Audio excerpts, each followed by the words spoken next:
The Art of China, A Journey Through the Millennia, written by High Event, narrated by Kara Miller.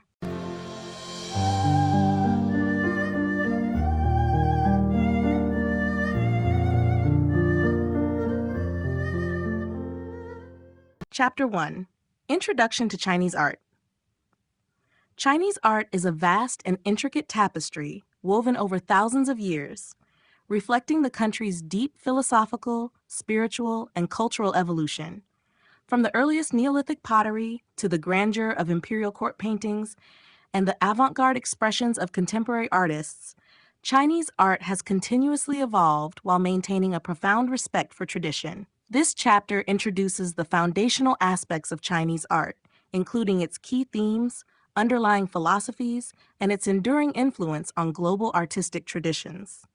One of the defining characteristics of Chinese art is its strong connection to philosophy, particularly Confucianism, Taoism, and Buddhism. These belief systems have shaped artistic expression, dictating subject matter, techniques, and even the role of the artist in society. Confucian ideals emphasize order, hierarchy, and moral integrity, which are reflected in the disciplined elegance of classical painting and calligraphy. Taoism, with its reverence for nature and spontaneity, has deeply influenced landscape painting, encouraging artists to depict the world with fluidity and harmony. Buddhism, introduced from India, brought new artistic forms, particularly in sculpture and mural painting, as seen in the magnificent cave temples of Dunhuang and the colossal Buddha statues carved into mountainsides. Chinese art is also distinguished by its use of specific materials and techniques. Ink painting and calligraphy, regarded as the highest forms of artistic achievement, rely on brushstrokes that embody the artist's inner spirit. Porcelain, one of China's most celebrated contributions to the world, evolved through centuries of innovation, reaching perfection in the Ming and Qing dynasties. Jade carving, an art form dating back thousands of years, symbolizes purity and immortality, often used to create intricate ornaments and ceremonial objects. The use of silk as a canvas for painting further underscores the ingenuity of Chinese artisans. Unlike Western art, which often prioritizes realism and perspective, Chinese art values expression and symbolism. A single brushstroke in calligraphy or a carefully composed landscape is not merely a depiction of the physical world, but a reflection of the artist's emotions and philosophical understanding. Mountains, rivers, and trees are not just scenery, but representations of deeper cosmic forces. Similarly, colors and motifs carry symbolic meanings. Red signifies happiness and prosperity, while dragons symbolize power and imperial authority. The history of Chinese art is a journey through dynastic changes, foreign influences, and evolving aesthetic ideals. While each period introduced new styles and techniques, the fundamental principles of harmony, balance, and reverence for tradition remained constant. As we explore the various periods and masterpieces of Chinese art, we uncover not only the artistic genius of its creators, but also the cultural and historical currents that shaped one of the world's oldest and most influential artistic traditions. The evolution of Chinese aesthetics. Chinese aesthetics have evolved over millennia, shaped by philosophical traditions, cultural exchanges, and historical transformations. Unlike Western art, which often emphasizes realism and linear perspective, Chinese art prioritizes balance, harmony, and spiritual resonance. The aesthetic principles that emerged in ancient times continue to influence artistic expression in modern China, demonstrating a deep continuity between past and present. The foundations of Chinese aesthetics can be traced to early philosophical thought, particularly Confucianism, Taoism, and later Buddhism. Confucian ideals emphasized order, discipline, and the moral function of art, leading to structured compositions and refined techniques in painting, calligraphy, and decorative arts. Taoism, by contrast, encouraged spontaneity, intuition, and a deep connection with nature, which became central to Chinese landscape painting. This is evident in the misty mountains and flowing rivers of Song Dynasty artworks, where the natural world is not just depicted, but spiritually embodied.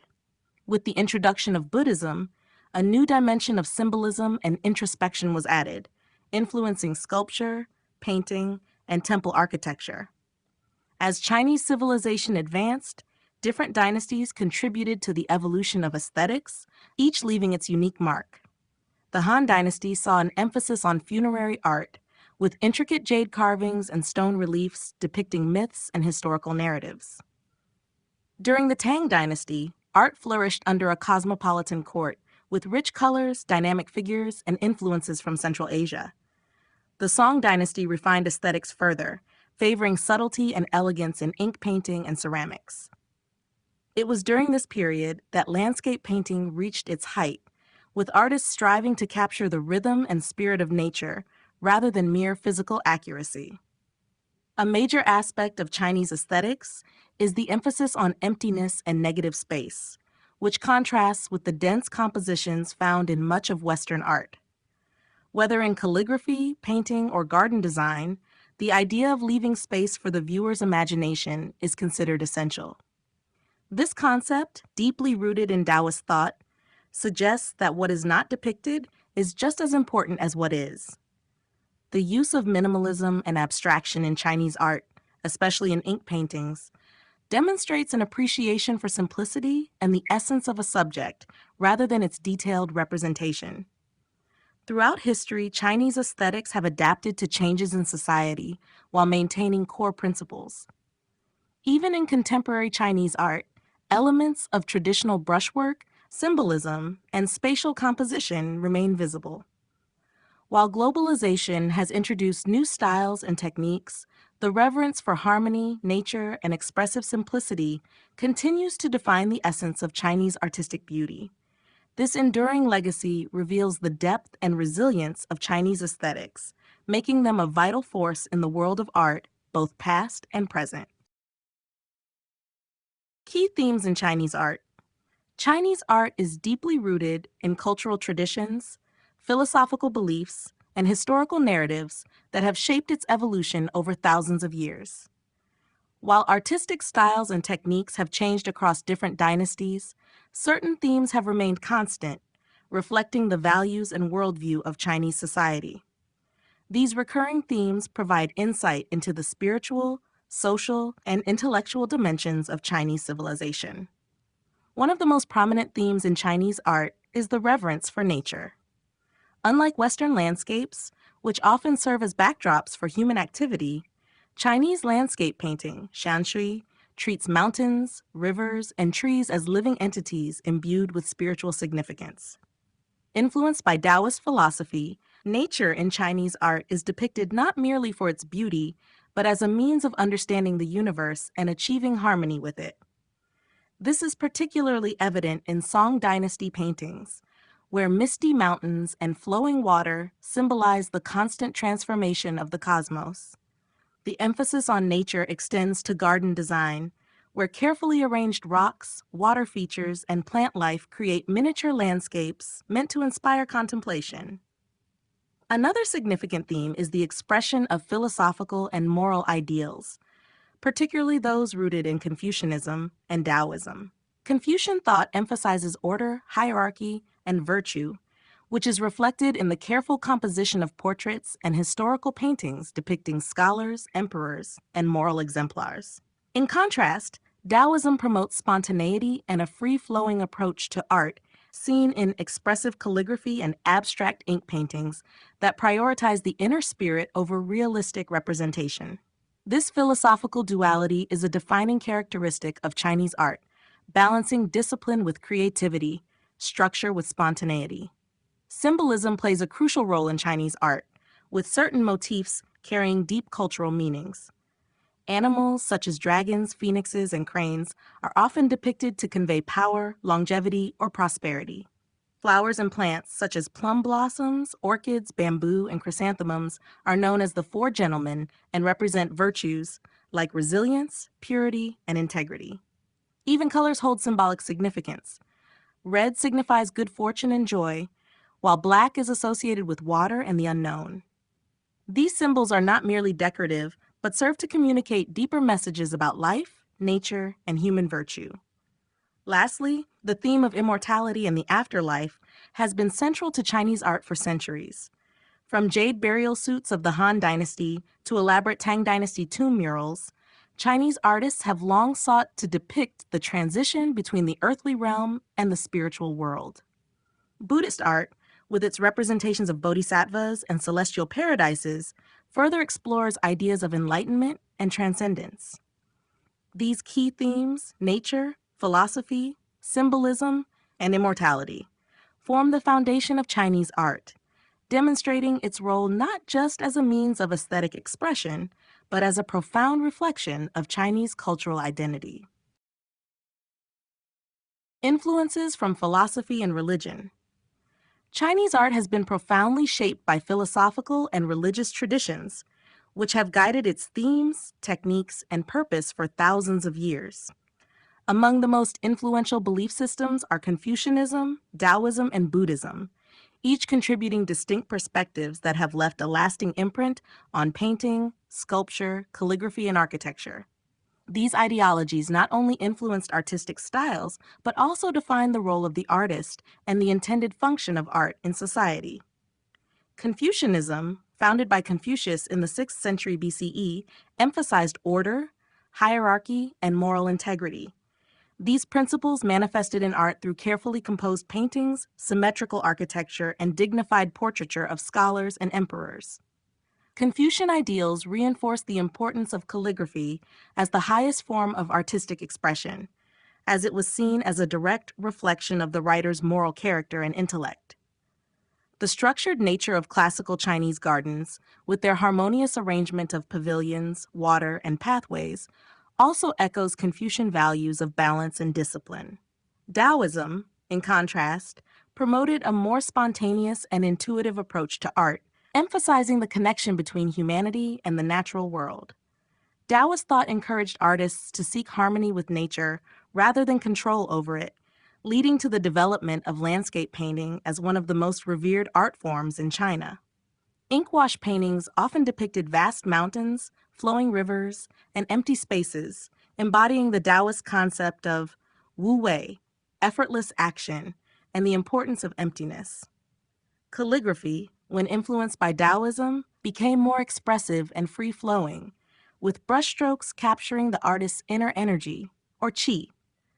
Buddhism, introduced to China from India around the 1st century CE, brought new artistic influences, particularly in sculpture, painting, and temple architecture.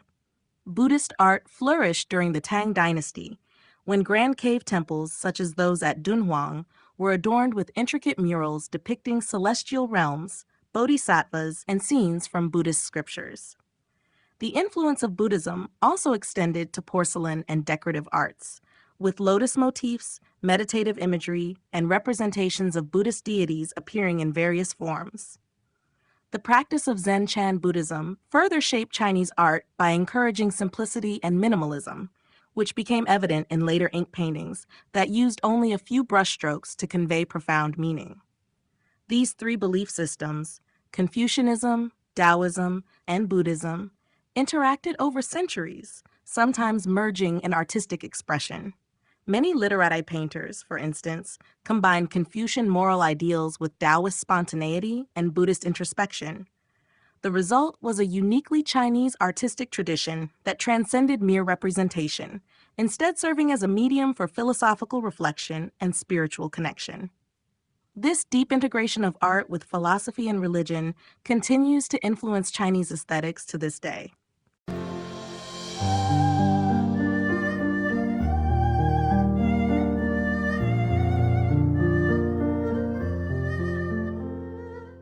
Chapter 2. The Dawn of Chinese Art, Neolithic to Bronze Age. The origins of Chinese art can be traced back to the Neolithic period, when early societies began crafting pottery, jade ornaments, and ritual objects that reflected both practical needs and spiritual beliefs. As civilization advanced, The emergence of bronze casting during the Shang and Zhou dynasties marked a transformative era in Chinese artistic expression. These early artistic achievements laid the foundation for many of the stylistic and symbolic traditions that would continue to evolve throughout Chinese history. During the Neolithic period, circa 7000–2000 BCE, various regional cultures produced distinctive ceramic wares, often decorated with intricate patterns and painted motifs. The Yangshao culture, 5000 to 3000 BCE, is particularly notable for its finely crafted red and black pottery adorned with geometric designs and stylized depictions of animals and human figures. The Longshan culture, 3000 to 2000 BCE, which followed, introduced a more sophisticated form of black pottery, characterized by its thin walls and polished surfaces. These early ceramics were not merely functional, but also served as indicators of social status and ritual significance. Jade, regarded as the most precious material in ancient China, played a central role in Neolithic art.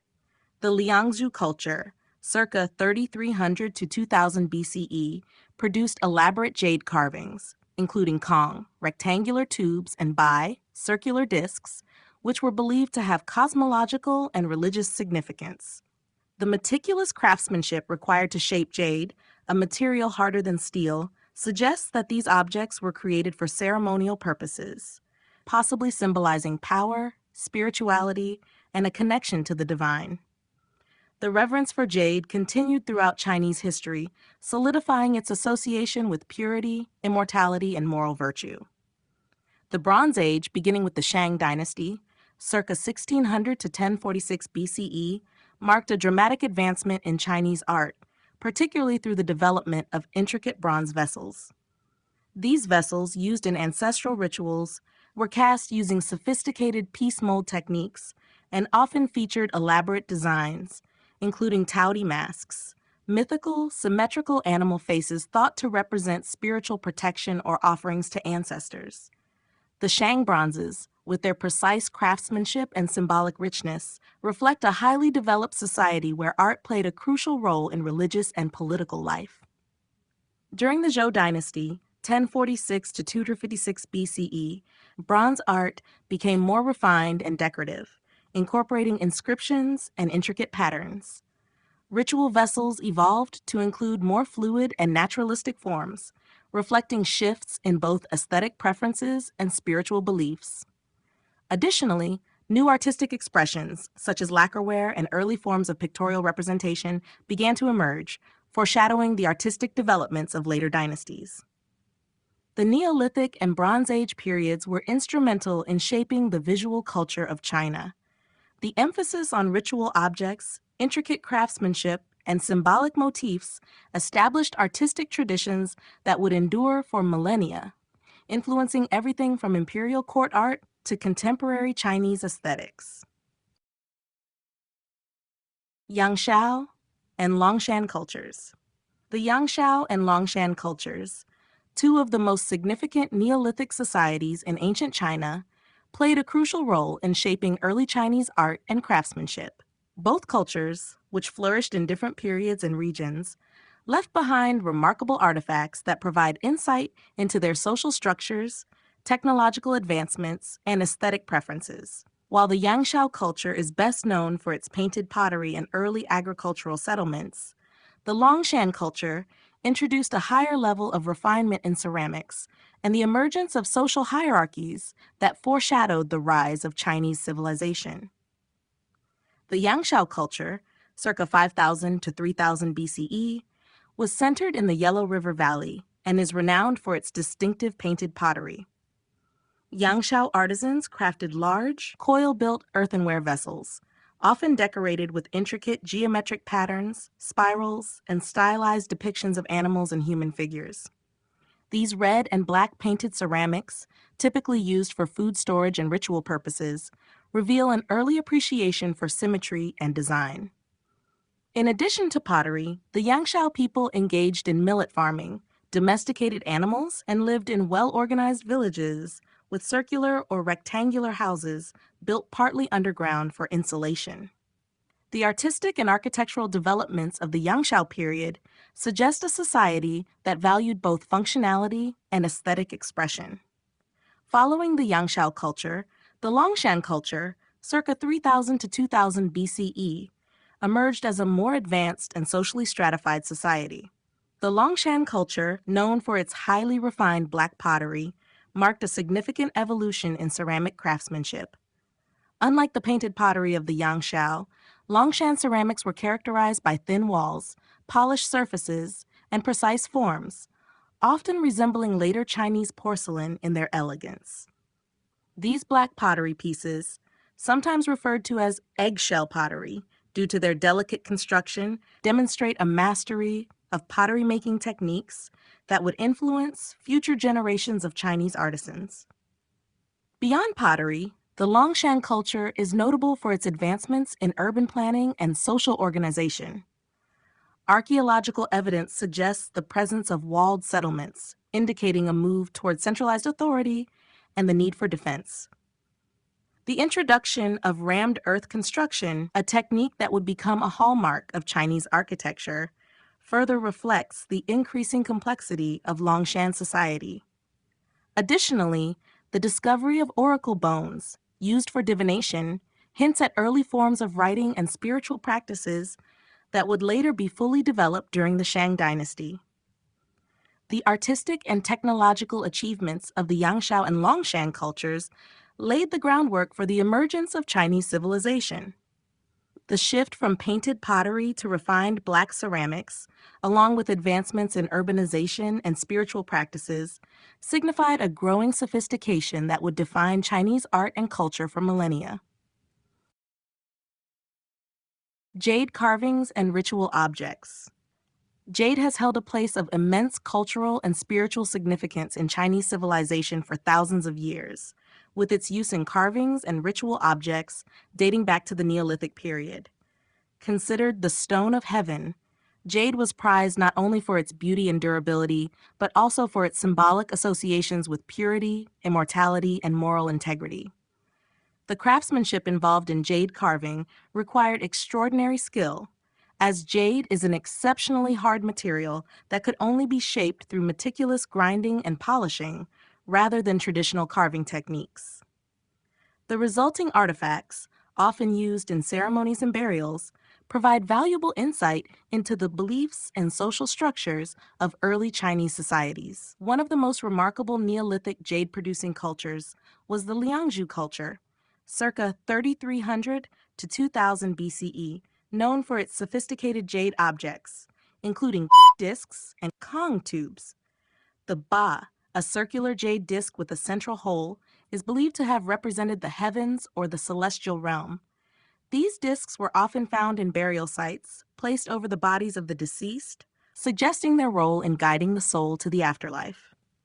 The Kong, a rectangular tube with a circular hollow core, is thought to symbolize the unity of heaven and earth, reflecting early cosmological beliefs.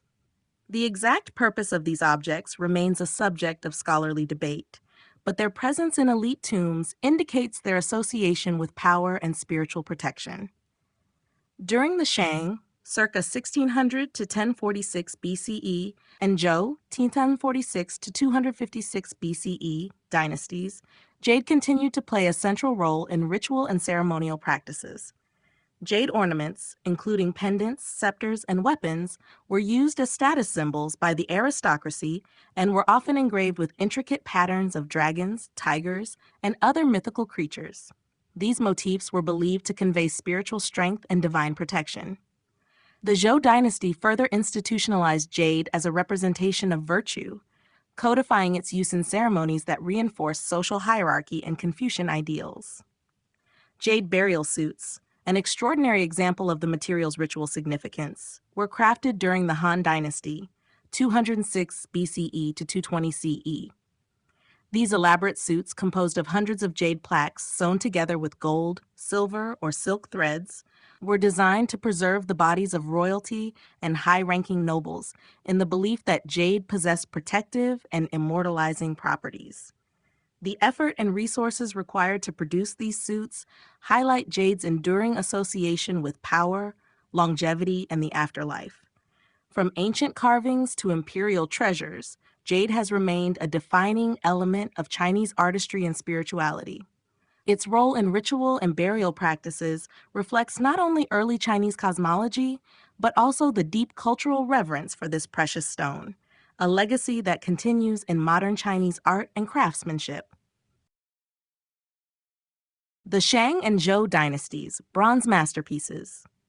The Shang, circa 1600 to 1046 BCE, and Zhou, 1046 to 256 BCE, dynasties represent a golden age of Chinese bronze craftsmanship, during which highly sophisticated metalworking techniques were developed to produce ritual vessels, weapons, and decorative objects.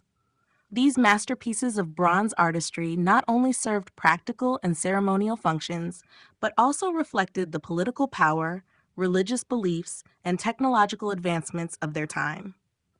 The intricate designs and inscriptions on these artifacts provide valuable insight into the early Chinese worldview, social hierarchy, and ancestral worship practices. The Shang dynasty is particularly renowned for its elaborate bronze ritual vessels, which were used in ceremonies dedicated to ancestors and deities. These vessels, often adorned with complex motifs and raised relief designs, were cast using the piece mold technique, a sophisticated method that allowed for precise detailing. Among the most iconic designs is the Tao Ti, a mysterious, symmetrical animal mask with prominent eyes and intricate swirling patterns. Scholars believe that the Tao Ti symbolized spiritual protection or a connection between the human and divine realms. Other commonly depicted creatures, such as dragons, tigers, and birds, also carried symbolic meanings related to power, mythology, and cosmology. These ritual bronzes came in various shapes and functions, including the Ding, a tripod cauldron used for cooking and offerings, the Gu, a tall goblet for wine, and the Lei, a storage vessel for liquids. The inscriptions on some Shang bronzes, written in early Chinese script, recorded royal decrees, ancestral lineage, and ceremonial dedications, offering historians a glimpse into the administrative and religious practices of the time. The use of bronze for weapons, such as swords, spears, and ceremonial axes, further demonstrated the Shang rulers' military dominance and technological prowess. The Zhou dynasty, which succeeded the Shang, continued and refined the tradition of bronze craftsmanship while introducing new stylistic and functional changes. Zhou bronzes became more elegant and less rigid in form, incorporating flowing, curvilinear patterns and more intricate inscriptions. As Confucian ideology gained prominence during the later Zhou period, bronzes increasingly carried messages of virtue, morality, and social order. The shift from strictly ritualistic to more commemorative and decorative uses reflected broader changes in Zhou society, including the decentralization of political power and the rise of feudal states. By the end of the Zhou dynasty, advances in ironworking gradually led to the decline of large-scale bronze production. However, the artistic and technical achievements of Shang and Zhou bronzes left a lasting legacy in Chinese metalwork, influencing later artistic traditions and continuing to be revered as symbols of cultural and historical prestige. These exquisite bronze masterpieces remain some of the most celebrated artifacts of ancient China, embodying the artistic excellence and spiritual depth of early Chinese civilization.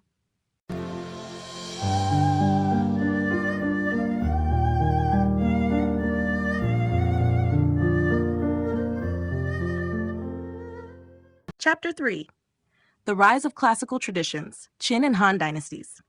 The Qin, 221 to 26 BCE, and Han, 206 BCE to 220 CE, dynasties marked a transformative period in Chinese history, during which artistic traditions flourished alongside political unification, economic expansion, and cultural consolidation. Under the Qin dynasty, China saw the emergence of centralized imperial rule, while the Han dynasty built upon this foundation, fostering artistic advancements that would shape Chinese aesthetics for centuries. The art of these dynasties reflected both the grandeur of empire and the evolving spiritual and philosophical landscape of China.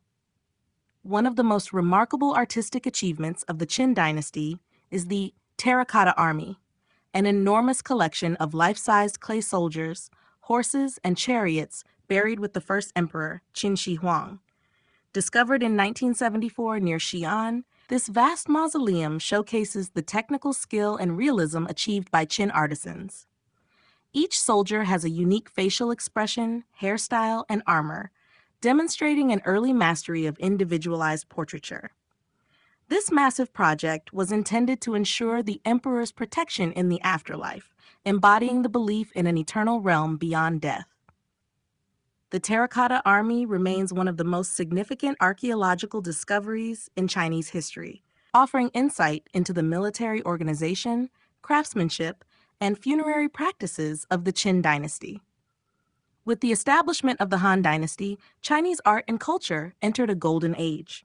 Han rulers promoted Confucian ideals, which emphasized order, respect for tradition, and moral virtue, principles that deeply influenced artistic expression.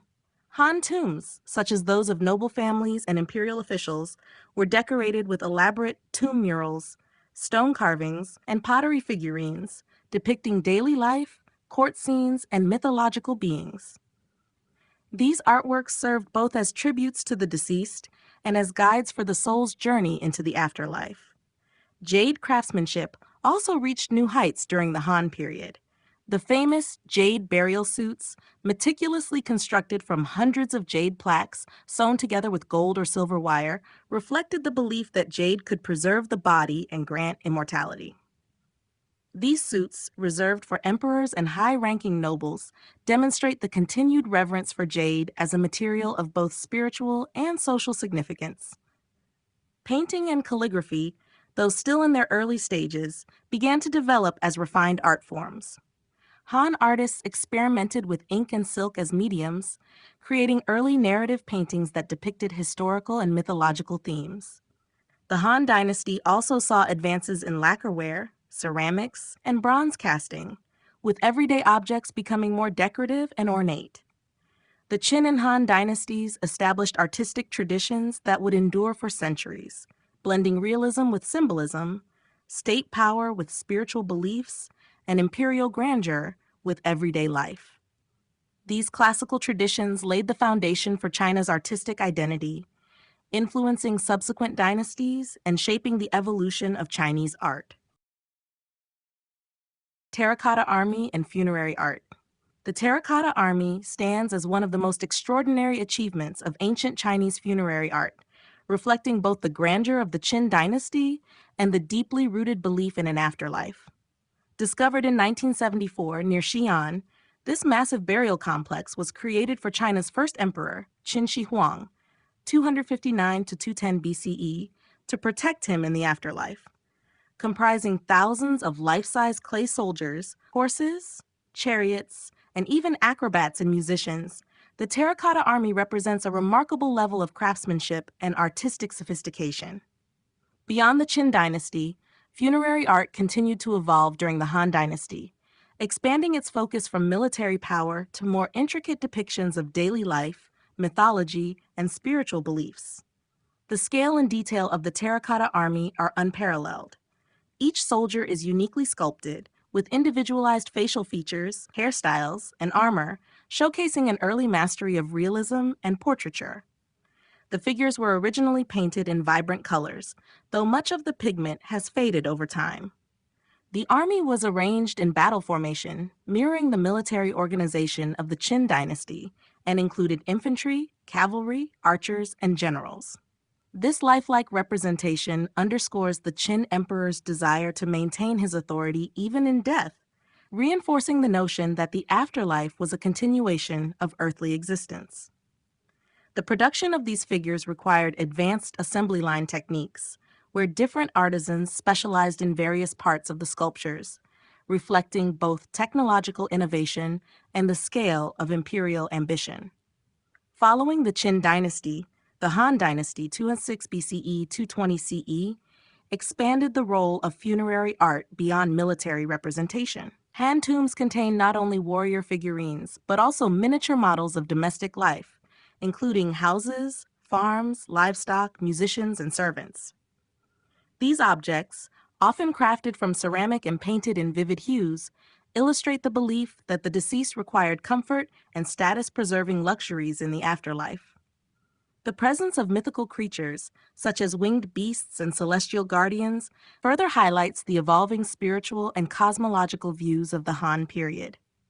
Jade burial suits, another extraordinary form of funerary art from the Han Dynasty, were meticulously constructed from hundreds of jade plaques sewn together with gold or silver wire.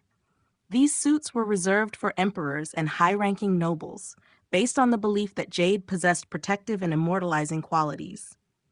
Han tomb murals depicting courtly life, celestial beings, and legendary figures also became prominent, providing visual narratives of the deceased's virtues and aspirations for immortality. The terracotta army and subsequent developments in funerary art reflect a profound cultural emphasis on life beyond death. These masterpieces not only honored the deceased, but also served as expressions of political power, religious beliefs, and artistic excellence, leaving an enduring legacy in Chinese history and archaeology. Han Dynasty silk paintings and murals. The Han Dynasty, 206 BCE 220 CE, was a golden age of Chinese art, during which painting and mural traditions began to flourish. Silk paintings and tomb murals from this period provide a window into Han society, religious beliefs, and aesthetic sensibilities. These artworks, often depicting court life, mythological figures, and cosmological themes, showcase the era's growing sophistication in artistic expression. While few original Han paintings have survived due to the perishable nature of silk, tomb murals and painted funerary objects offer invaluable insights into early Chinese visual culture. Silk was the primary medium for painting during the Han Dynasty, as paper had yet to be widely adopted. Han artists used fine brushes and mineral-based pigments to create delicate compositions, often characterized by fluid lines and dynamic movement. One of the most famous surviving Han silk paintings is the Mawangdui funerary banner, discovered in the tomb of Lady Dai, a noblewoman from the 2nd century BCE. This exquisitely preserved banner, painted on silk, is divided into sections that depict the underworld, the earthly realm, and the heavens. It provides a detailed representation of Han cosmology, showing deities, celestial dragons, and Lady Dai's soul ascending to the afterlife. The artwork reflects the Han belief in an afterlife structured by cosmic forces, as well as the importance of preparing the deceased for their journey beyond death. Han tomb murals, found in aristocratic burial sites, serve as another major artistic achievement of the period. These murals were painted directly onto tomb walls or carved into stone, depicting scenes of everyday life, rituals, and legendary stories. Common themes include banquet scenes, hunting expeditions, and processions of officials, illustrating the wealth and status of the deceased. Some murals also feature mythical creatures, such as the Queen Mother of the West, Shi Wangmu, a powerful Taoist deity associated with immortality. The use of vibrant colors and expressive brushwork in these murals demonstrates the early development of Chinese narrative painting. One of the most striking aspects of Han paintings and murals is their attempt to convey movement and emotion. Figures are often depicted in flowing robes, with curved lines suggesting grace and fluidity. Unlike earlier static depictions in Chinese art, Han paintings introduced more naturalistic compositions, foreshadowing the sophisticated brush techniques that would define later dynastic paintings. Han Dynasty silk paintings and murals laid the foundation for Chinese painting traditions, influencing later artistic developments in landscape, portraiture, and religious iconography. Their emphasis on storytelling, spirituality, and refined brushwork set the stage for the evolution of classical Chinese painting, ensuring their enduring legacy in the history of Chinese art. The spread of Buddhist art. The spread of Buddhist art in China was a transformative development that shaped the visual culture of the region for centuries. Buddhism, which arrived in China from India via the Silk Road during the Han Dynasty, 206 BCE 220 CE, brought with it a rich artistic tradition that gradually merged with indigenous Chinese aesthetics. Over time, Buddhist art evolved into a distinctly Chinese form, influencing sculpture, painting, and architectural design while serving as a powerful medium for religious expression and cultural exchange. Early Buddhist art in China was heavily influenced by Indian and Central Asian styles, particularly the Gandhara and Mathura traditions, which emphasized realistic depictions of the Buddha with Greco-Roman influences. The earliest Chinese Buddhist sculptures, dating from the 3rd to 5th centuries CE, often featured the Buddha in a flowing robe with stylized drapery, reflecting the influence of Indian iconography. However, as Buddhism became more integrated into Chinese society, artistic representations of the Buddha and other deities began to take on distinctly Chinese characteristics, including softer facial features, elongated proportions, and an emphasis on spiritual serenity. The construction of Buddhist cave temples became one of the most significant artistic achievements of this period. Sites such as the Dunhuang Mogao Caves, the Yungan Grottos, and the Longmen Grottos showcase the grandeur of Buddhist art through intricate wall paintings, colossal rock-cut sculptures, and delicate carvings. These sites, built between the 4th and 10th centuries, served as important centers of religious devotion, attracting monks, scholars, and travelers from across Asia. The murals at Dunhuang, for instance, depict elaborate Buddhist narratives, celestial beings, and intricate mandalas, reflecting the fusion of Indian, Persian, and Chinese artistic traditions. Buddhist art also played a vital role in the development of Chinese painting.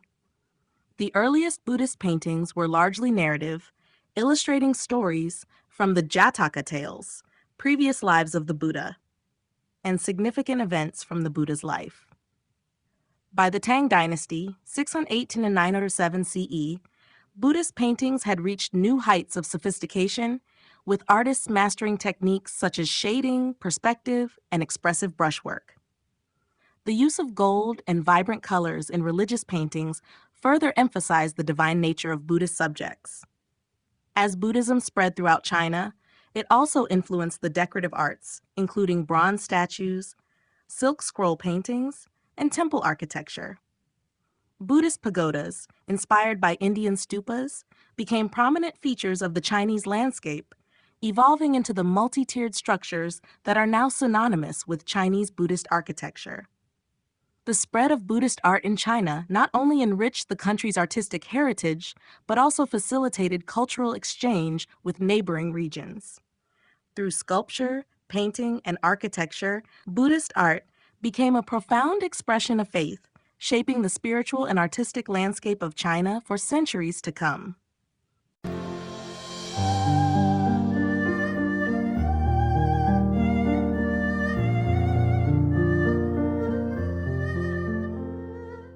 Chapter 4. The Golden Age of Chinese Art, Tang Dynasty. The Tang Dynasty, 618 to 907 CE, is widely regarded as the Golden Age of Chinese art, marked by an unprecedented flourishing of painting, sculpture, ceramics, and architecture. As one of the most powerful and cosmopolitan empires of its time, the Tang Dynasty fostered a rich cultural environment that blended native traditions with foreign influences, resulting in a period of artistic innovation and refinement.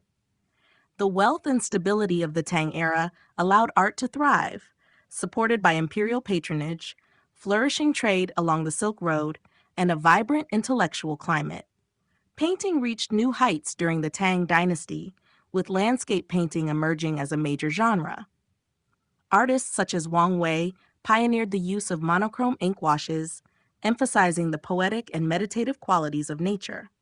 This period also saw the rise of figure painting, particularly in depictions of court life, Buddhist themes, and historical narratives.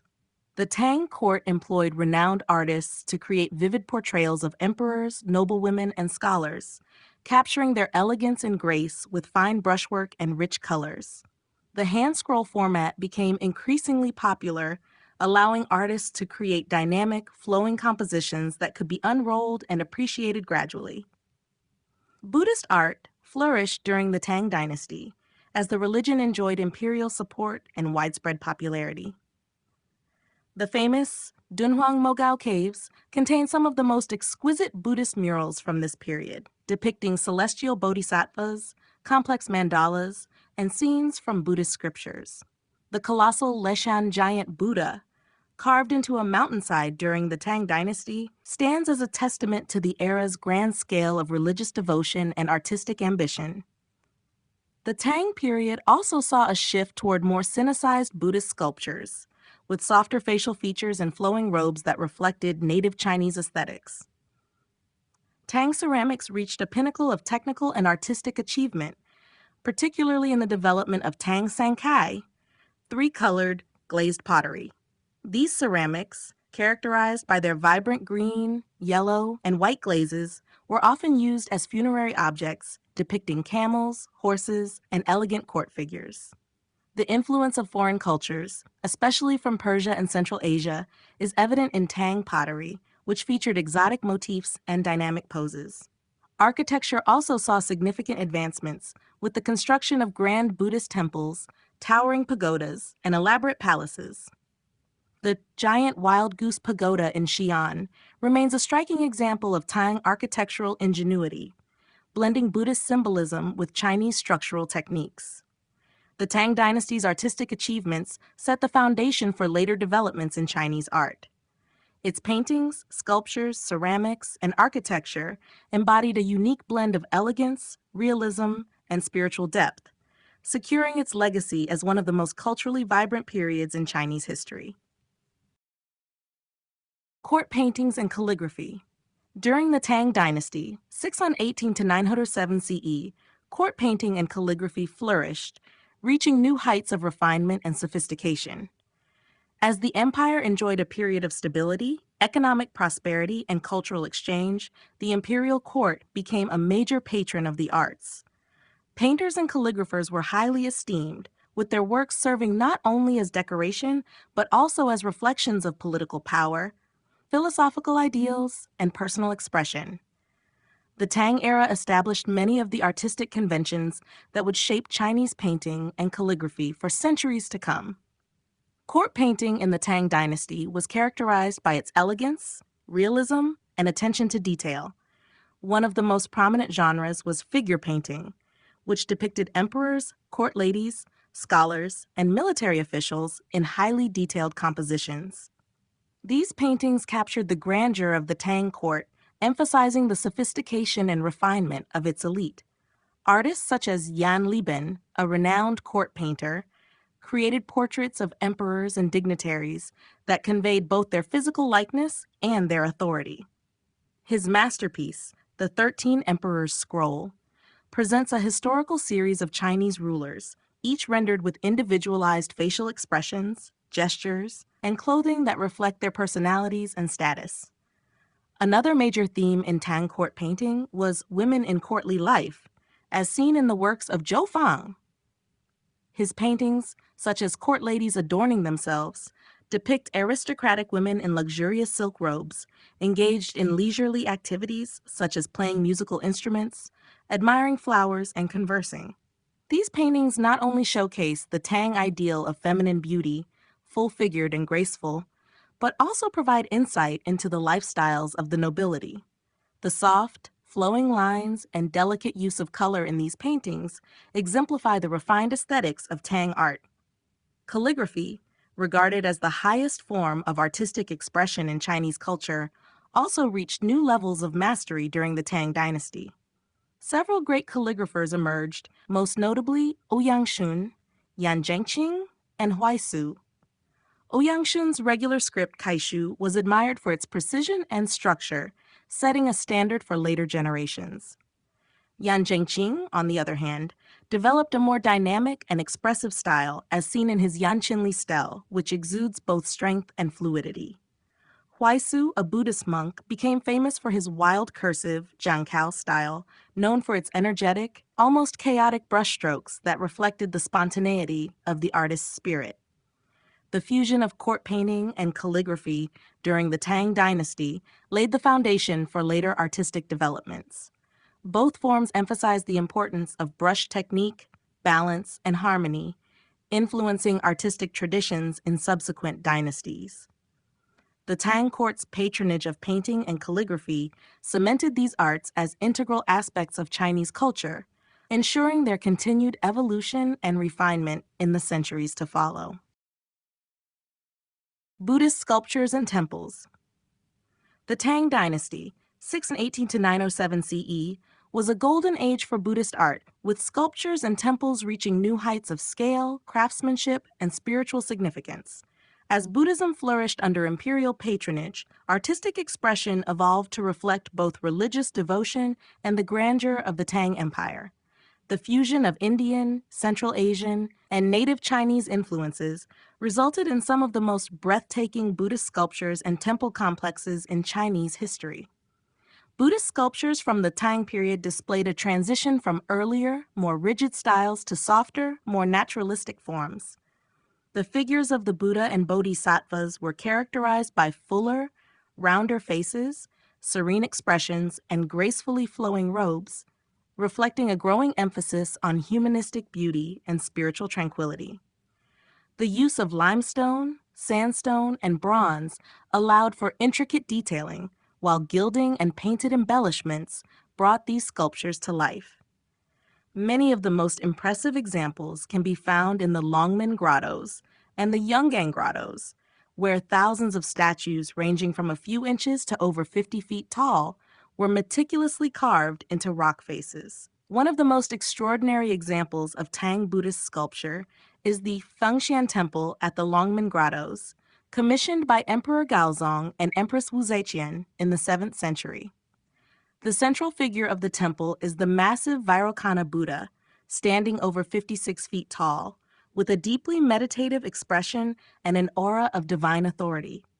Flanking the Buddha are guardian deities, bodhisattvas, and heavenly kings, all carved with intricate detail and lifelike presence. This masterpiece exemplifies the Tang ideal of balance between majesty and grace, as well as the dynasty's commitment to Buddhist art. Alongside sculptural advancements, Buddhist temple architecture reached new levels of sophistication during the Tang Dynasty. Grand monasteries and towering pagodas were built across China, serving as centers of worship, education, and pilgrimage. The giant Wild Goose Pagoda in Xi'an, originally constructed in 652 CE, remains one of the most famous examples.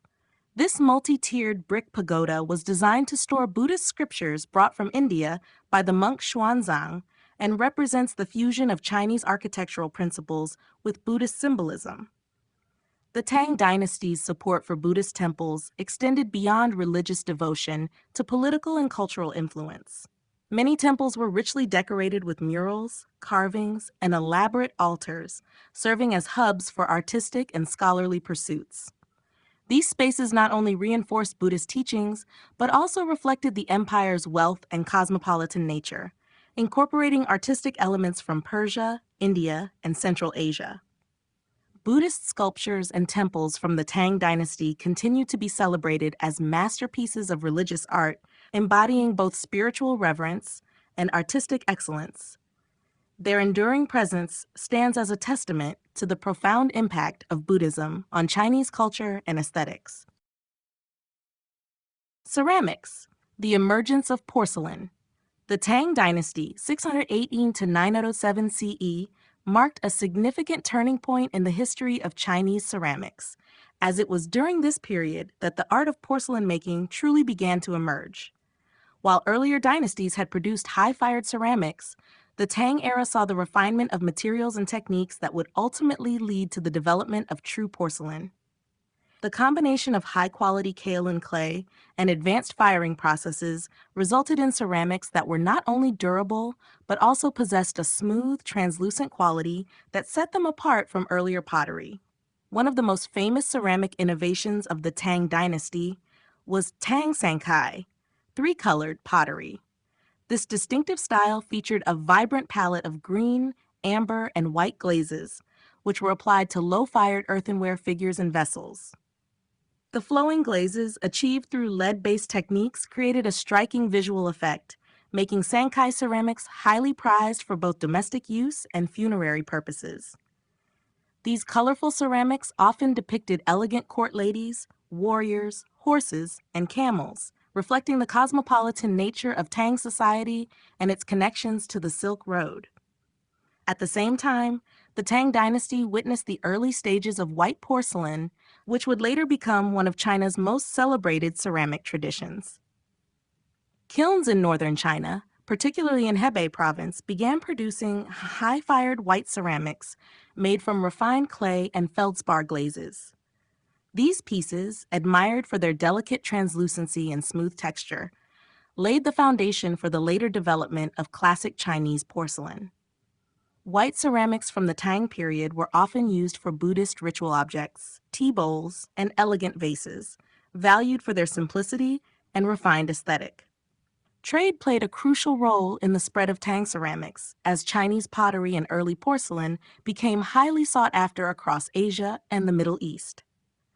Tang wares were exported along the Silk Road to regions such as Persia, Egypt, and even as far as the Byzantine Empire.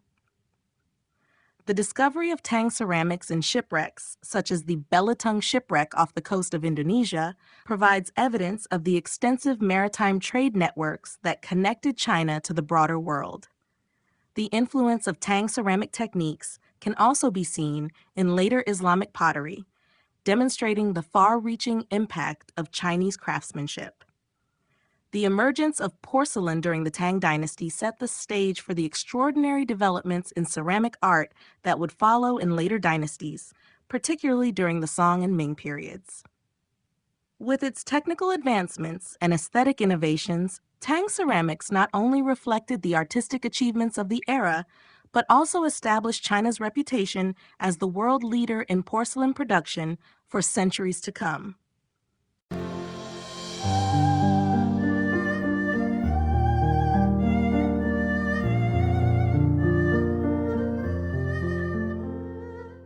Chapter 5, Song Dynasty, Elegance and Refinement.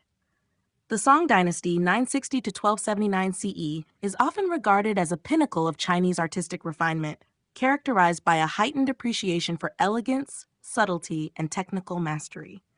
Unlike the grandeur and cosmopolitan vibrancy of the Tang Dynasty, Song art embraced a more introspective and philosophical approach, emphasizing harmony with nature and the pursuit of aesthetic purity. This period saw remarkable advancements in painting, ceramics, calligraphy, and architecture, with a focus on simplicity and sophistication rather than opulence. One of the most defining features of Song art was the development of landscape painting, which became the dominant genre during this era. Inspired by Taoist and Confucian ideals, artists sought to capture the vastness and serenity of nature, often depicting towering mountains, flowing rivers, and mist-shrouded valleys. Masters such as Fan Quan, Goshi, and Li Cheng used inkwash techniques to create depth and atmospheric perspective, conveying a sense of solitude and philosophical contemplation.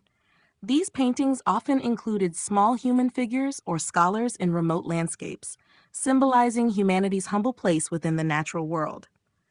The use of negative space and delicate brushwork reflected the Song pursuit of balance and restraint. Ceramics also reached new heights during the Song Dynasty, with the production of some of the most refined and exquisite porcelain in Chinese history.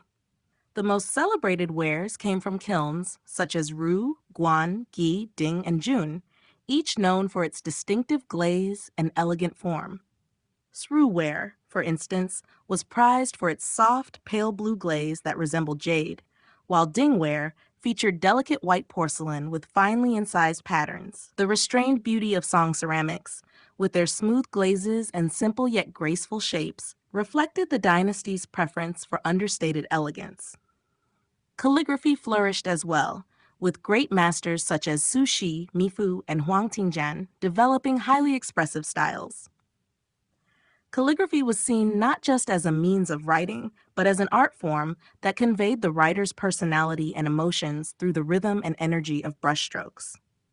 The Song Dynasty's emphasis on individual expression in calligraphy paralleled its innovations in painting, where scholars and literati often combined both arts in poetic handscrolls. Architecture during the Song Dynasty also reflected the era's refined aesthetics, with the construction of elegant pagodas, temples, and gardens designed to harmonize with their natural surroundings. The use of wooden structures, curved eaves, and intricate detailing showcase the Song mastery of architectural balance and craftsmanship.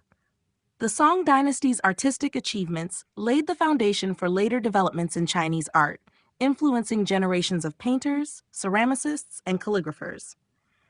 Its emphasis on elegance, nature, and scholarly refinement continues to be admired, cementing its legacy as one of the most artistically sophisticated periods in Chinese history. Landscape painting, the pinnacle of Chinese art. The Song dynasty, 960 to 1279 CE, marked the height of Chinese landscape painting, elevating it to one of the most revered forms of artistic expression. Influenced by Taoist and Confucian ideals, artists sought to capture the harmony between humanity and nature, using painting as a means of contemplation and philosophical reflection. Unlike the colorful and narrative-driven paintings of the Tang dynasty, Song landscape art emphasized subtlety, atmospheric depth, and the spiritual essence of the natural world. Landscape painters of this era mastered the use of ink wash techniques, employing varying shades of black and gray to create depth, texture, and movement. Instead of relying on color, they used the expressive qualities of brushwork to depict mist-covered mountains, vast rivers, and ancient pine trees. Fan Quan, one of the greatest painters of the Northern Song period, exemplified this approach in his masterpiece, Travelers Among Mountains and Streams, which conveys the grandeur of towering cliffs and the insignificance of man in comparison to nature. His meticulous use of texture strokes and layered ink washes created a strikingly realistic yet deeply spiritual scene. Another key figure, Guoxi, expanded upon this tradition by introducing the concept of floating perspective, where multiple vantage points were used to guide the viewer's eye through the composition.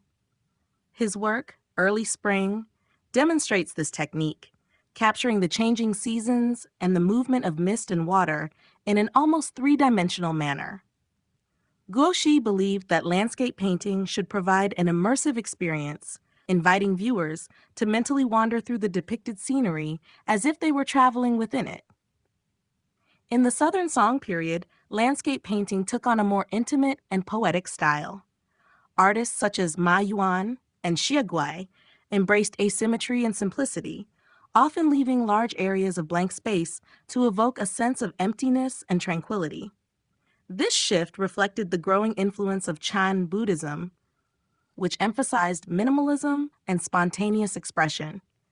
Ma Yuan's one-corner composition technique, where detailed elements were placed in a single section of the painting while the rest remained open, encouraged viewers to engage in quiet contemplation, drawing meaning from the interplay between form and emptiness.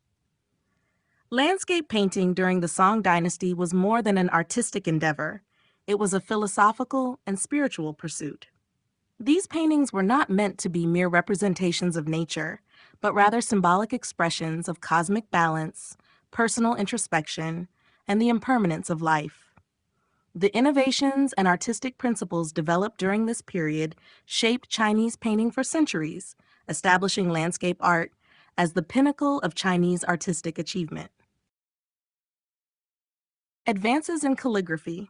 The Song dynasty, 960 to 1279 CE, was a golden age for Chinese calligraphy, marked by innovation, personal expression, and a deep philosophical connection between writing and art. Calligraphy had long been regarded as one of the highest forms of artistic achievement in China, but during the Song period, it evolved beyond rigid formalism into a medium of self-expression and scholarly refinement.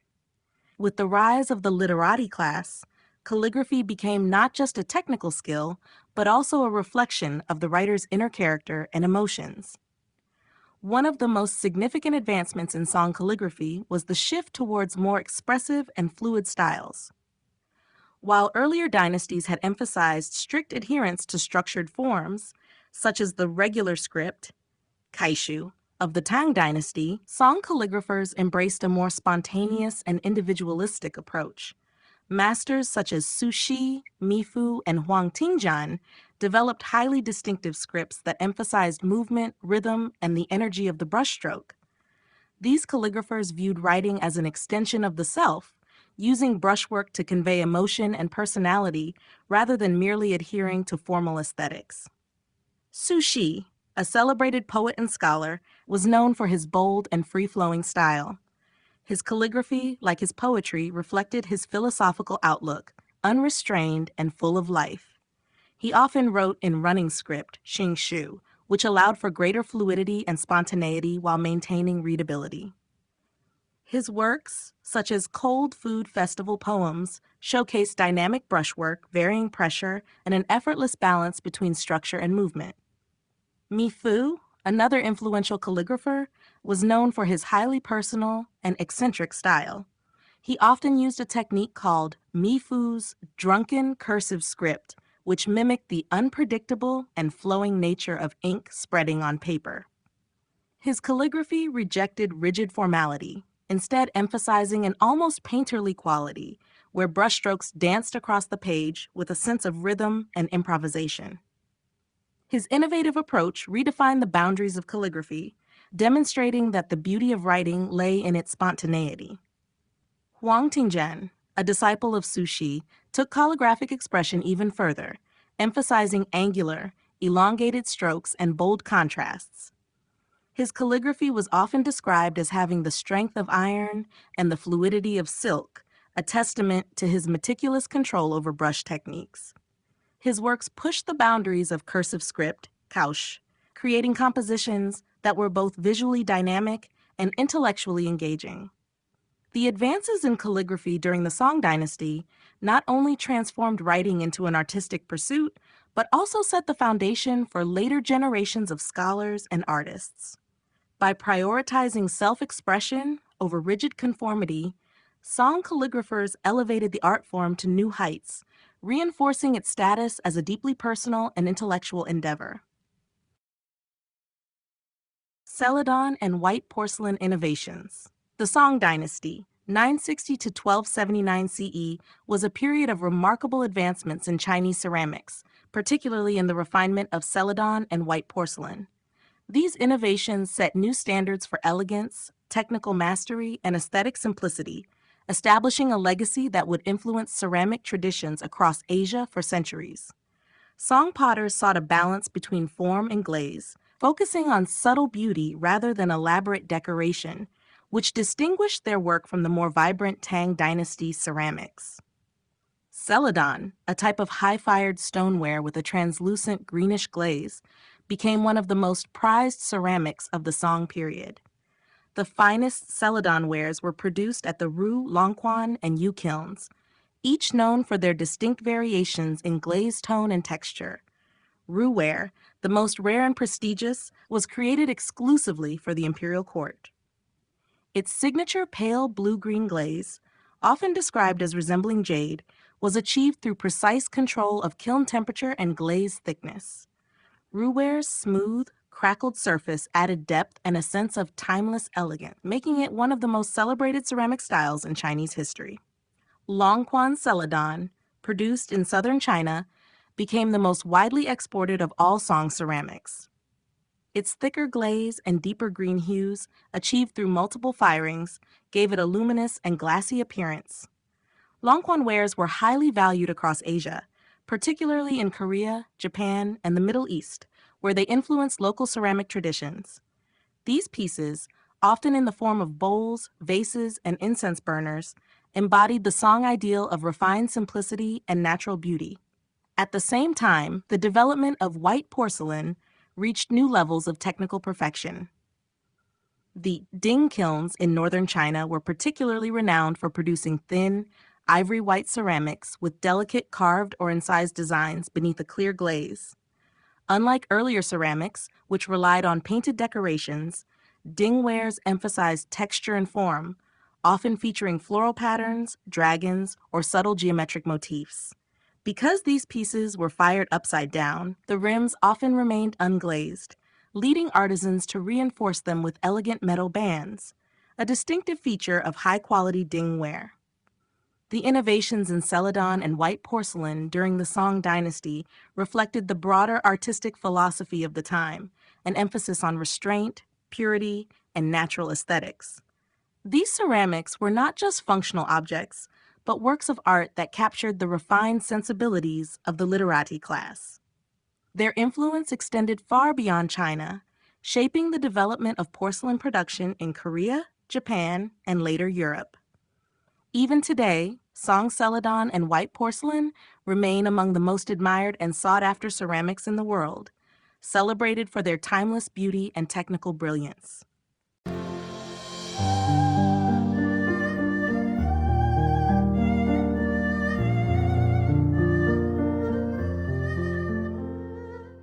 Chapter 6: Yuan Dynasty, Mongol Influence and Artistic Experimentation.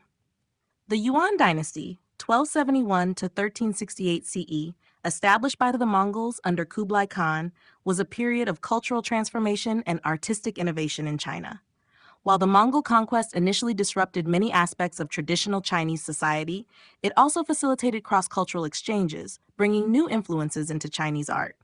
The Yuan dynasty became a time of experimentation, where Chinese artists adapted to foreign styles while also asserting their own cultural identity through painting, calligraphy, and ceramics. One of the most significant artistic developments of the Yuan period was the rise of literati painting. With the fall of the Song dynasty, many scholars and intellectuals refused to serve under Mongol rule, retreating into private life where they turned to painting and calligraphy as expressions of their resistance and personal philosophy. This shift led to a greater emphasis on individuality and emotional depth in Chinese painting. Artists such as Zhao Mengfu, Huang Gongwang, Nizan, and Wang Meng pioneered new techniques favoring expressive brushwork and abstracted compositions over rigid realism. Their landscapes, often painted with dry, textured brushstrokes, conveyed a sense of nostalgia for the lost song order and the isolation of the scholar in a changing world.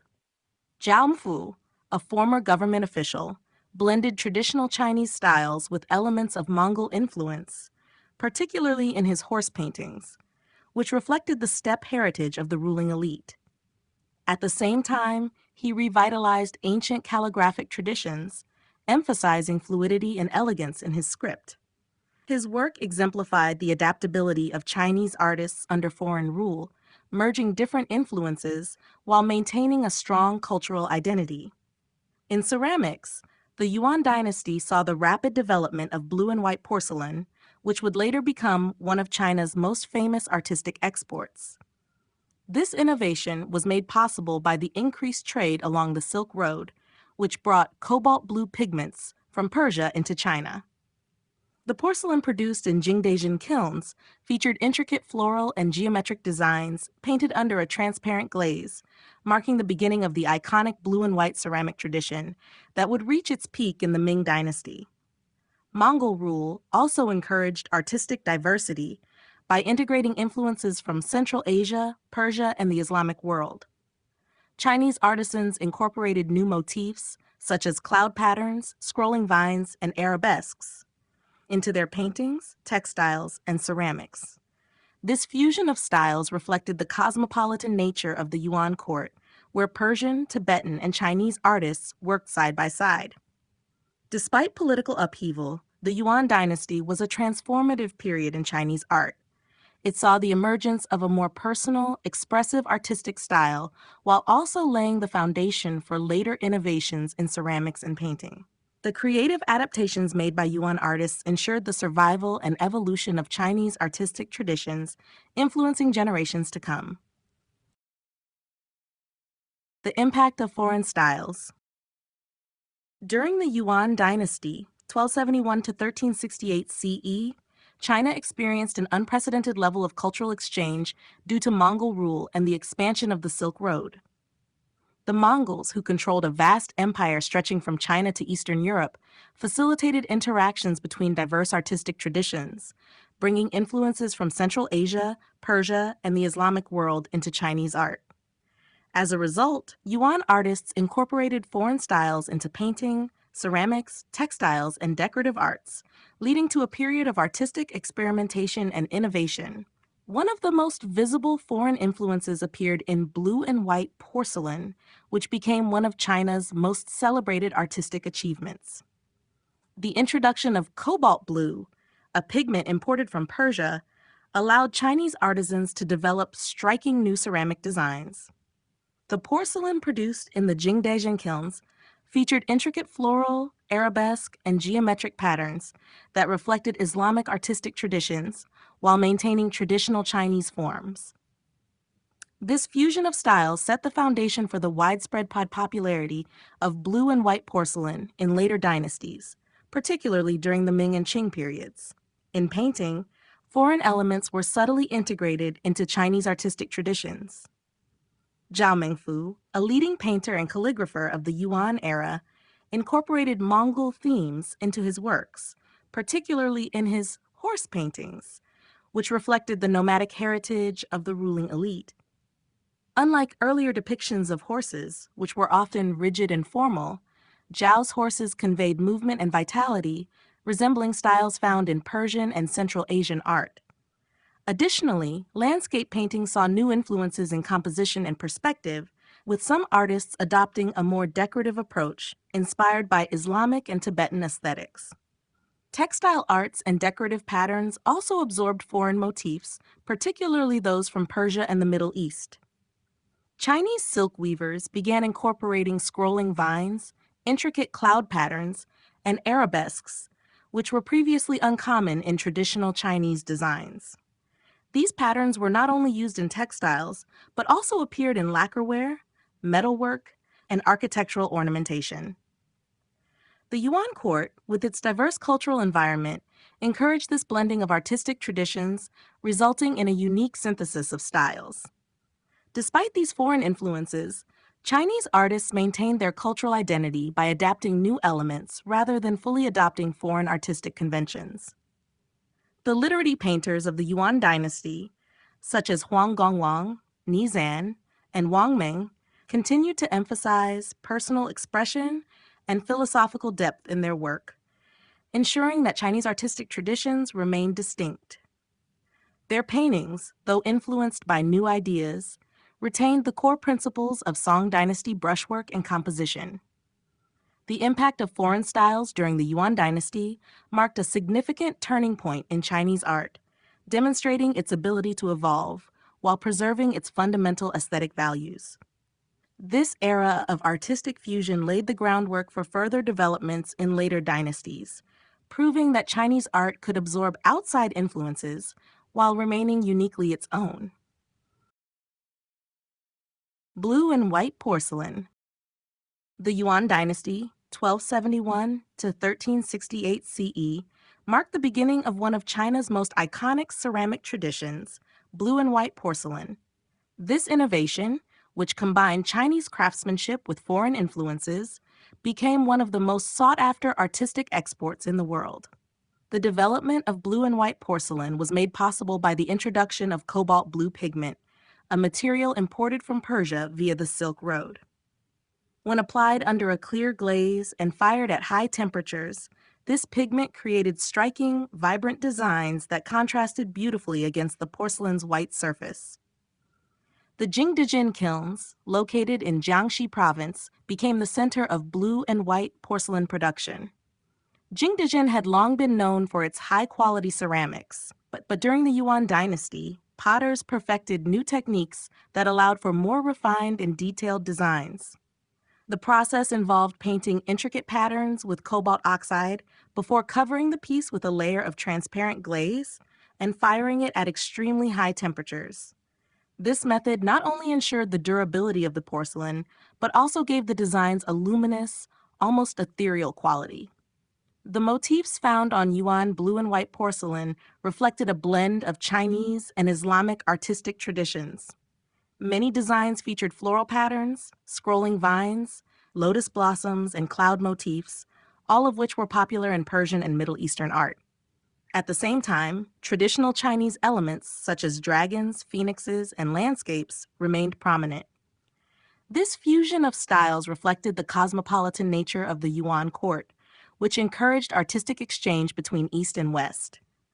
Some of the most famous examples of Yuan blue and white porcelain include large vases, chargers, and bowls, many of which were exported to Persia, the Middle East, and Southeast Asia. One of the key distinguishing features of Yuan blue and white porcelain was its bold and dynamic compositions. Unlike later Ming Dynasty porcelains, which favored more delicate and symmetrical designs, Yuan pieces often had large, flowing patterns that covered the entire surface. This approach reflected the influence of Mongol and Persian aesthetics, which valued grandeur and intricate detail. Additionally, the use of calligraphic inscriptions, sometimes written in Arabic or Persian script, further emphasized the international character of these ceramics.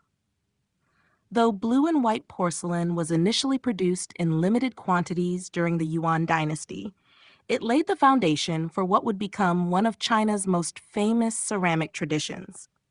By the Ming Dynasty, blue and white porcelain had reached its peak, becoming highly prized in both domestic and international markets.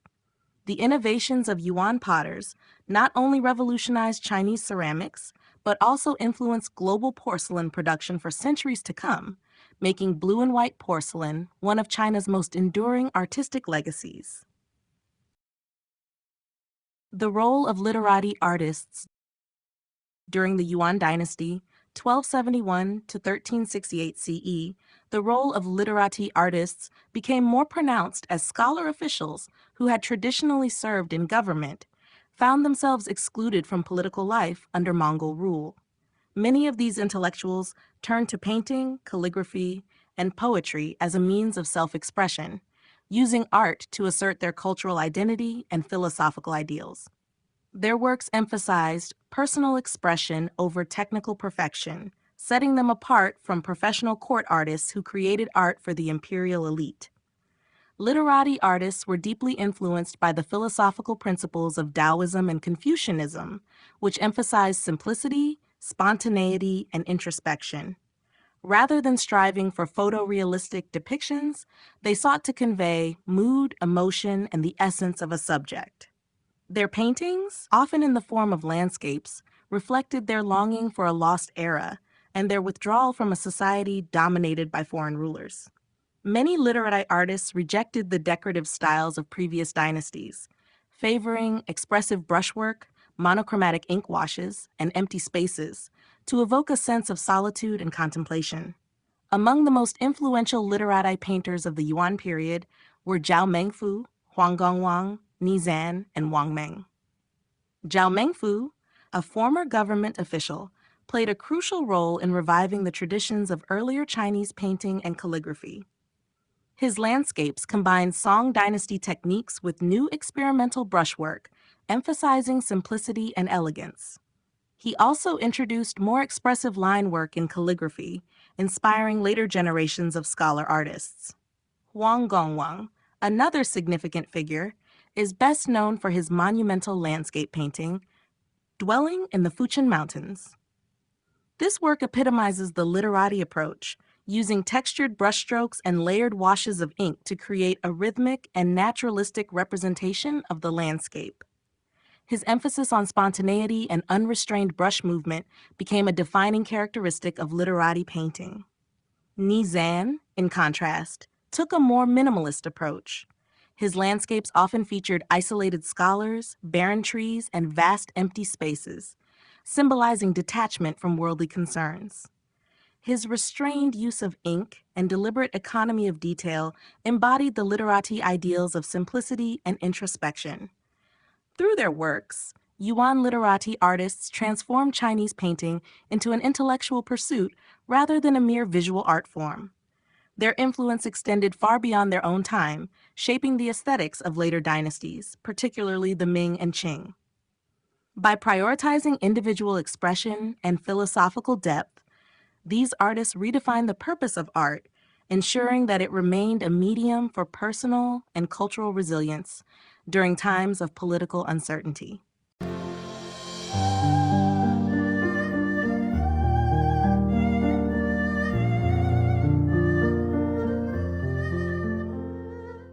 Chapter 7: Ming Dynasty, Flourishing Arts and Crafts.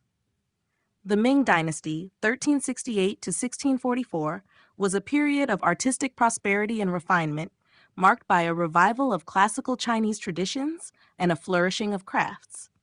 With the expulsion of Mongol rule and the restoration of Han Chinese governance, the Ming emperors sought to reinforce cultural identity by encouraging artistic expression that emphasized historical continuity. This era saw remarkable advancements in painting, ceramics, furniture making, and decorative arts, many of which would influence Chinese aesthetics for centuries to come. One of the most celebrated artistic achievements of the Ming Dynasty was the perfection of blue and white porcelain. While this ceramic tradition had begun in the Yuan Dynasty, it reached new heights under Ming artisans. The Jingdezhen kilns, operating under imperial patronage, produced exquisitely detailed porcelains featuring elaborate floral motifs, dragons, phoenixes, and intricate geometric patterns. The distinctive cobalt blue designs, set against a pristine white background, became highly sought after not only in China but also in foreign markets, particularly in the Middle East and Europe. During this time, the Chinese porcelain trade expanded significantly, cementing the Ming Dynasty's reputation as a center of global artistic influence. Painting also flourished during the Ming period, with artists embracing both courtly and literati traditions. The Jade School, favored by the imperial court, focused on highly decorative, large-scale compositions, often depicting historical narratives and religious themes. Meanwhile, the Wu School, led by masters such as Zhen Zhou and Wen Jiangming, championed expressive, poetic landscapes that reflected personal emotions and scholarly ideals. These literati painters continued the legacy of Song and Yuan artistic traditions, emphasizing spontaneous brushwork and a deep appreciation for nature. Calligraphy was another highly regarded art form during the Ming Dynasty. Scholars and officials viewed calligraphy as an essential medium for intellectual and artistic expression. Masters such as Dong Qichang redefined calligraphic styles by studying and synthesizing ancient scripts, creating new variations that balanced elegance with boldness. His theories on the division between northern and southern painting schools also influenced later generations of Chinese artists. In addition to painting and ceramics, the Ming Dynasty saw a remarkable refinement in lacquerware, jade carving, and wood furniture. Ming furniture, particularly pieces crafted from Huanghuali and Zitan woods, was renowned for its clean lines, superb craftsmanship, and functional beauty. The era's furniture designs set enduring standards for Chinese interior aesthetics and remain highly prized by collectors today. The Ming Dynasty's emphasis on artistic excellence and cultural heritage left an indelible mark on Chinese art. The innovations in ceramics, painting, and decorative arts during this period not only reflected the dynasty's wealth and stability, but also ensured that Ming artistic traditions would influence generations to come. Imperial porcelain and cloisonné. During the Ming Dynasty, 1368 to 1644, imperial porcelain and cloisonné enamel work reached new levels of refinement, becoming symbols of artistic excellence and craftsmanship. Under the patronage of the Ming emperors, artisans developed intricate techniques that elevated these art forms to their highest standards. Both porcelain and cloisonné were produced in large quantities for the imperial court, with designs reflecting the dynasty's emphasis on elegance, precision, and cultural heritage. Porcelain, particularly the renowned blue and white ware, flourished in the imperial kilns of Jingdezhen. While blue and white porcelain had originated during the Yuan dynasty, it was during the Ming period that it achieved perfection. The Xuande reign, 1426 to 1435, is often considered the golden age of blue and white porcelain, with artisans mastering the use of imported cobalt blue pigment to create deep, vibrant hues. These porcelains were typically adorned with intricate floral patterns, mythical creatures, and auspicious symbols, reflecting both Chinese and foreign influences. The Chenghua period, 1465 to 1487, also saw the rise of dokai, or contrasting colors porcelain, in which underglazed blue was combined with overglazed red, green, and yellow to produce multicolored designs. This delicate and highly prized style was often reserved for use within the imperial palace. Another major innovation in Ming porcelain was the development of five-colored ceramics, which became popular during the Jiajing 1522 to 1566 and Wanli 1573 to 1620 reigns. These porcelains featured bold, vibrant enamels in red, green, yellow, blue, and purple, depicting elaborate scenes of dragons, phoenixes, landscapes, and religious motifs. Ming porcelain became highly sought after not only in China, but also in international trade, with pieces being exported to Southeast Asia, the Middle East, and Europe. Cloisonné, another prominent art form of the Ming Dynasty, also reached its peak during this era. Cloisonné is a labor-intensive enameling technique in which thin metal wires are used to create intricate patterns, which are then filled with colorful enamel and fired to achieve a glossy finish. The Ming imperial workshops, particularly under the Xuande and Jingtai emperors, produced some of the most exquisite cloisonné pieces in Chinese history. The characteristic Jingtai blue cloisonné, named after the Jingtai emperor, R 1449 to 1457, became especially famous for its rich, deep blue background. Imperial porcelain and cloisonné from the Ming Dynasty exemplified the era's artistic sophistication and technical mastery. These luxurious objects, often made for imperial use or as diplomatic gifts, played a crucial role in defining the aesthetic legacy of the dynasty. Their influence persisted through later dynasties, ensuring that Ming craftsmanship remained one of the most revered traditions in Chinese art. The rise of the scholar painter. During the Ming Dynasty, 1368 to 1644, the scholar painter emerged as a central figure in Chinese art, embodying the ideals of the literati tradition.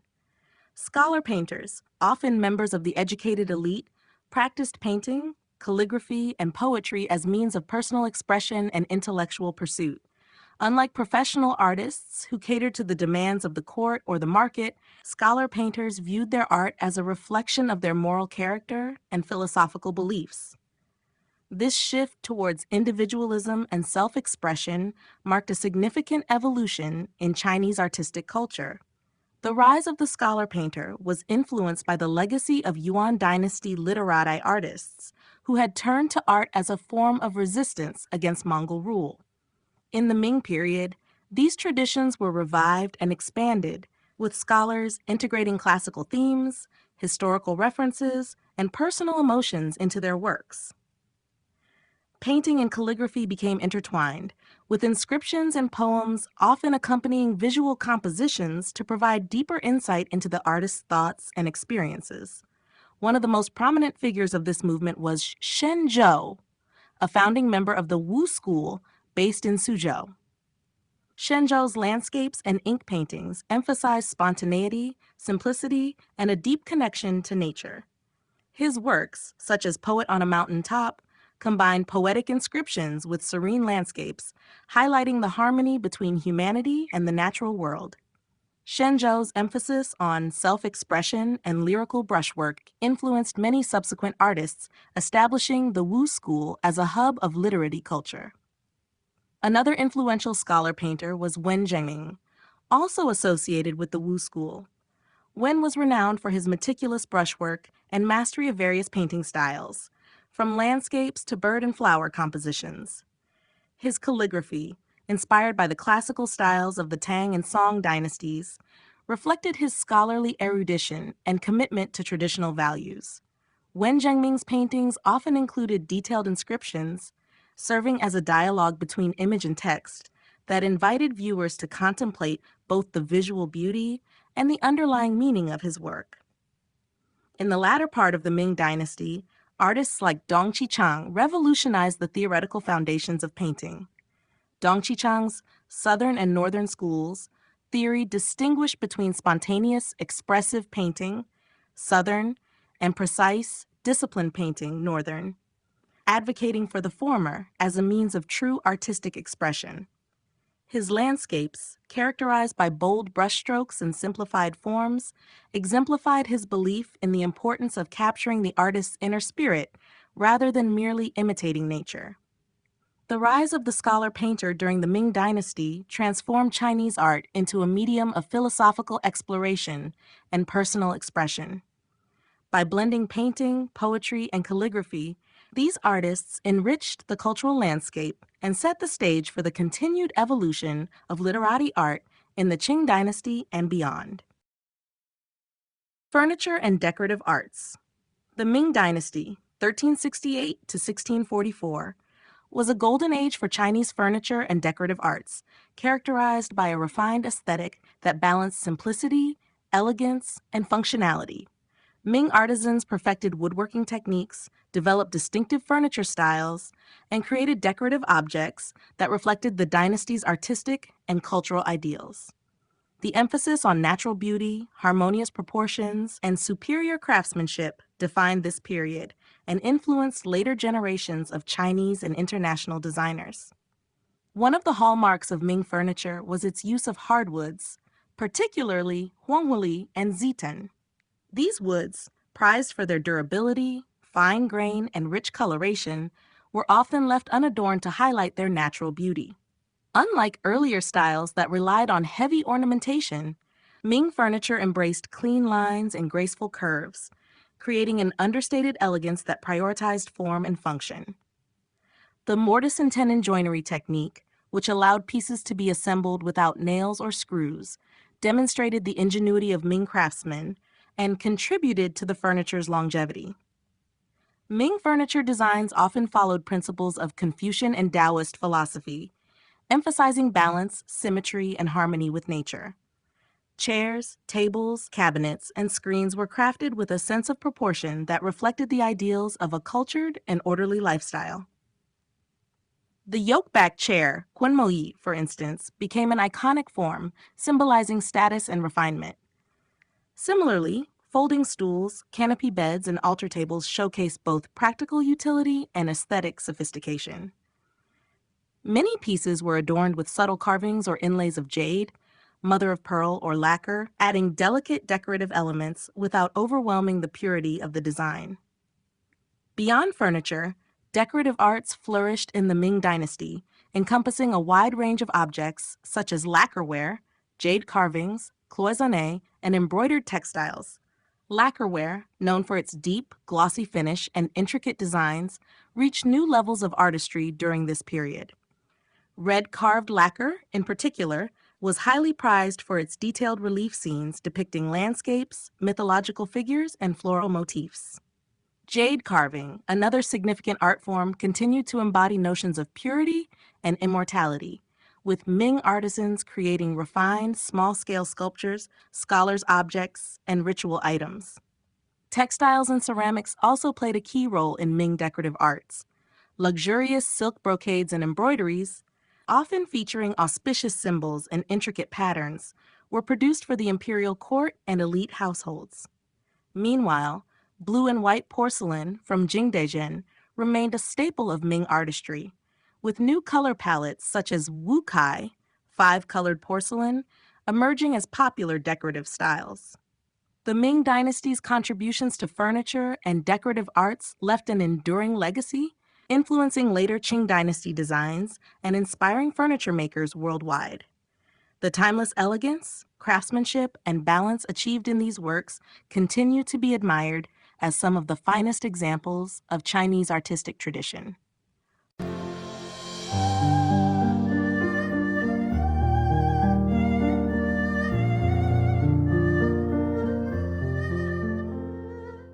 Chapter 8: Qing Dynasty, Baroque Splendor and Cultural Fusion. The Qing Dynasty, 1644 to 1912, marked a period of artistic grandeur and cultural fusion, reflecting the vast and diverse empire ruled by the Manchu emperors.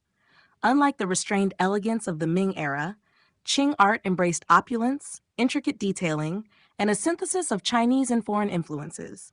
This era saw the height of imperial patronage, with the court commissioning elaborate artworks that combined traditional Chinese motifs with elements from European, Persian, and Central Asian artistic traditions. One of the defining characteristics of Qing art was its Baroque-like splendor, seen in architecture, painting, porcelain, and decorative arts. The imperial court, particularly under emperors Kangxi, Yongzheng, and Qianlong, played a central role in shaping the artistic landscape. These rulers sought to legitimize their reign by embracing and enhancing Han Chinese artistic traditions while also integrating influences from the West. As a result, Qing art became a sophisticated blend of indigenous craftsmanship and imported techniques.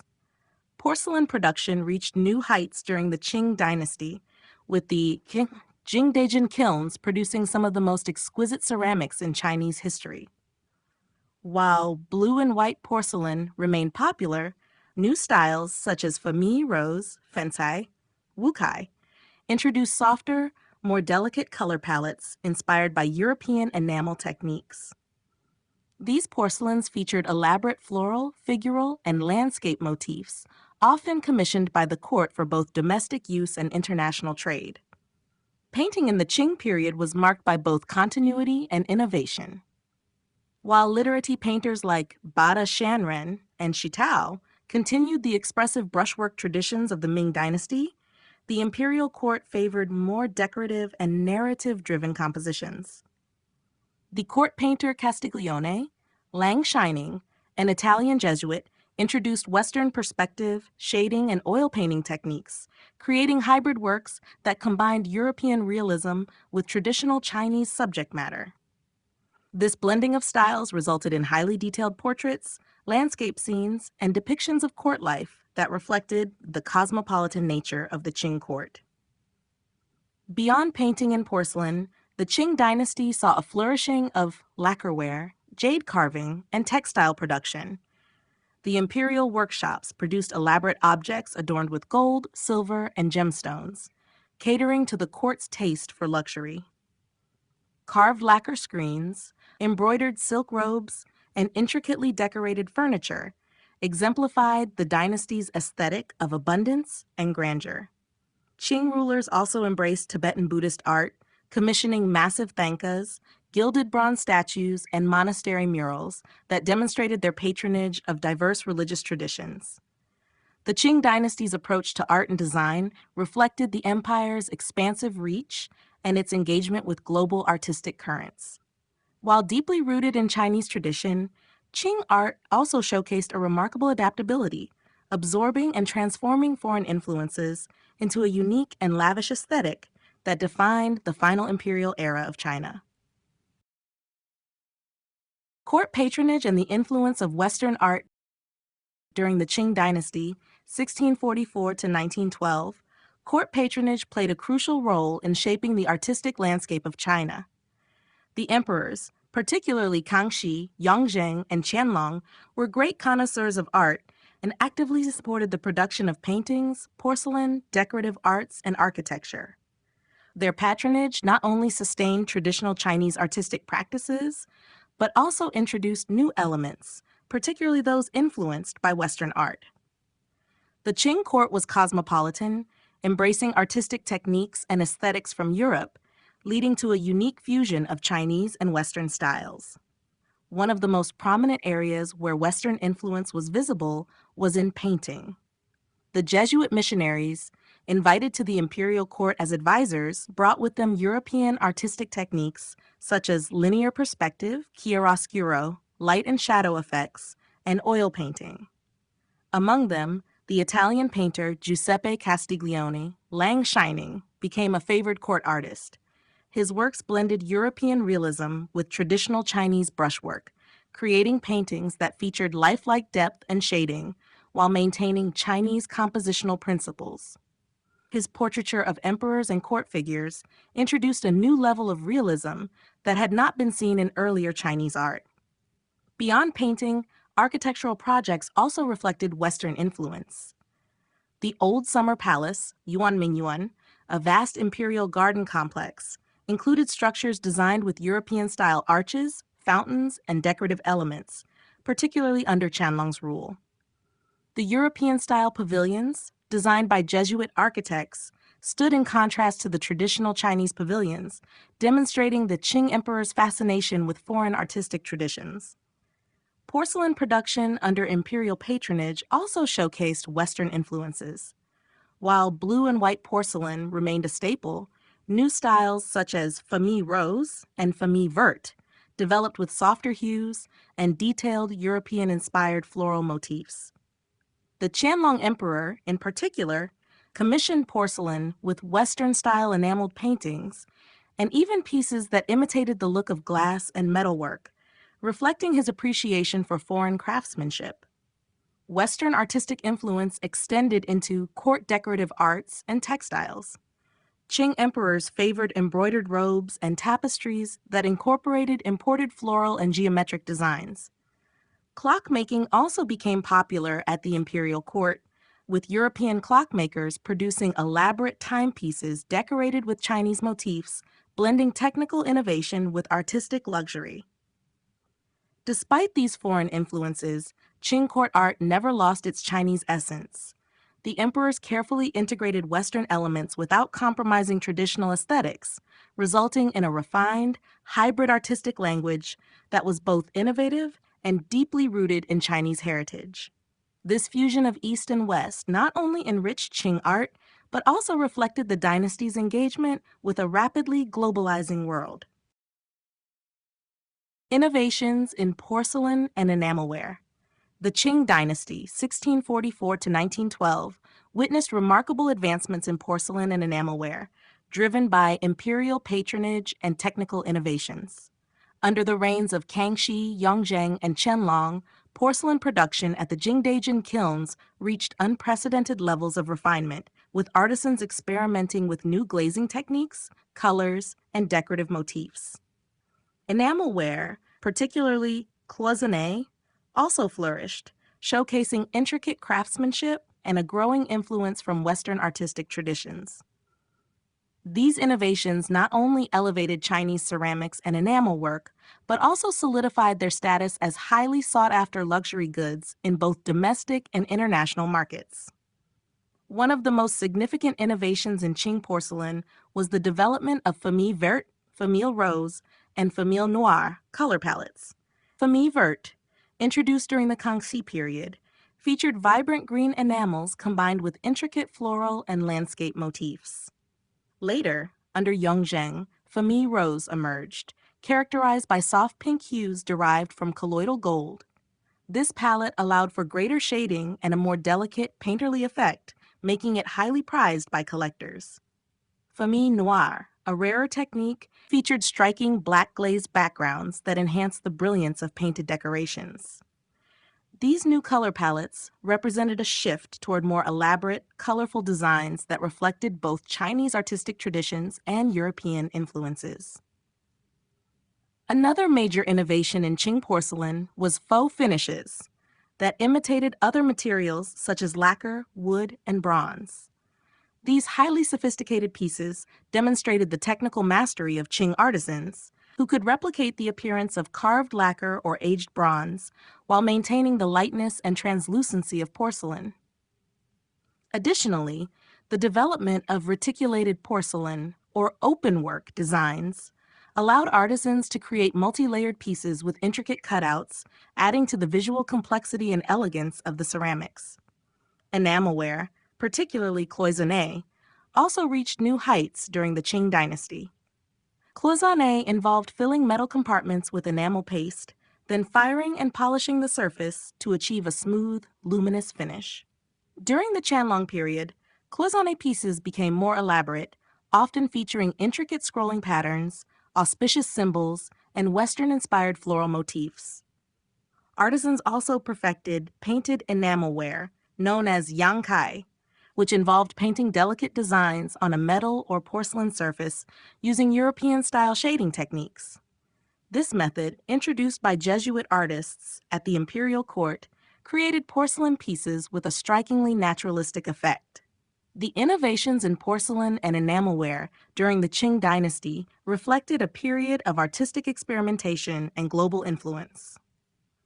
These advancements not only demonstrated the technical prowess of Chinese artisans, but also contributed to the rich artistic legacy of the Qing court, ensuring that Chinese ceramics and enamelware remained among the most admired luxury goods in the world. The Art of the Forbidden City. The Forbidden City, built between 1406 and 1420 during the Ming Dynasty, served as the imperial palace for nearly 500 years, housing both the Ming and Qing emperors. As the political and cultural heart of China, it became a center for artistic production, where architecture, painting, sculpture, and decorative arts were elevated to their highest levels of refinement. The Forbidden City was not just a residence, but a grand artistic statement reflecting the principles of Confucian hierarchy, celestial order, and imperial power. The architecture of the Forbidden City itself is a masterpiece of Chinese aesthetics. Its layout adheres to traditional feng shui principles, ensuring harmony between man and nature.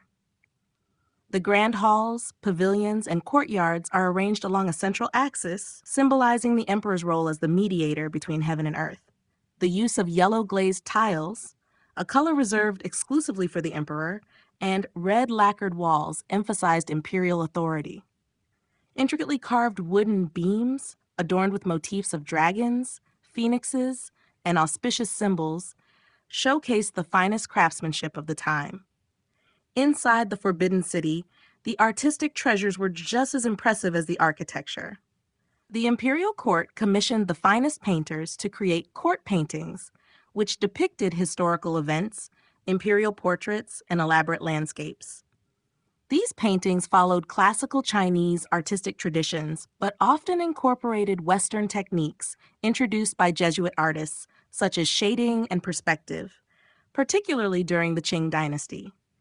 The famed imperial workshops within the palace produced exquisite silk tapestries, embroidered robes, and lacquerware, all made with meticulous detail and often featuring auspicious motifs that reinforced the emperor's divine right to rule. One of the most remarkable aspects of the Forbidden City's art was its extensive use of jade, cloisonné, and porcelain. The imperial collections housed some of the finest jade carvings in the world, ranging from delicate ornaments to massive sculptures symbolizing longevity and power. Cloisonné enamelware, with its intricate patterns and brilliant colors, was a particular favorite of the Qing emperors, who commissioned large vases, incense burners, and ceremonial objects. Meanwhile, imperial porcelain produced at the Jingdezhen kilns reached new heights of technical and artistic excellence, with special glazes and decorations designed exclusively for the emperor's use. Beyond its artistic grandeur, the Forbidden City functioned as a space where art and power were deeply intertwined. Every painting, carving, and decorative object served a symbolic purpose, reinforcing the authority of the emperor and the cosmic order of the dynasty. Today, as one of the most visited cultural landmarks in the world, the Forbidden City remains a testament to the extraordinary artistic achievements of Imperial China.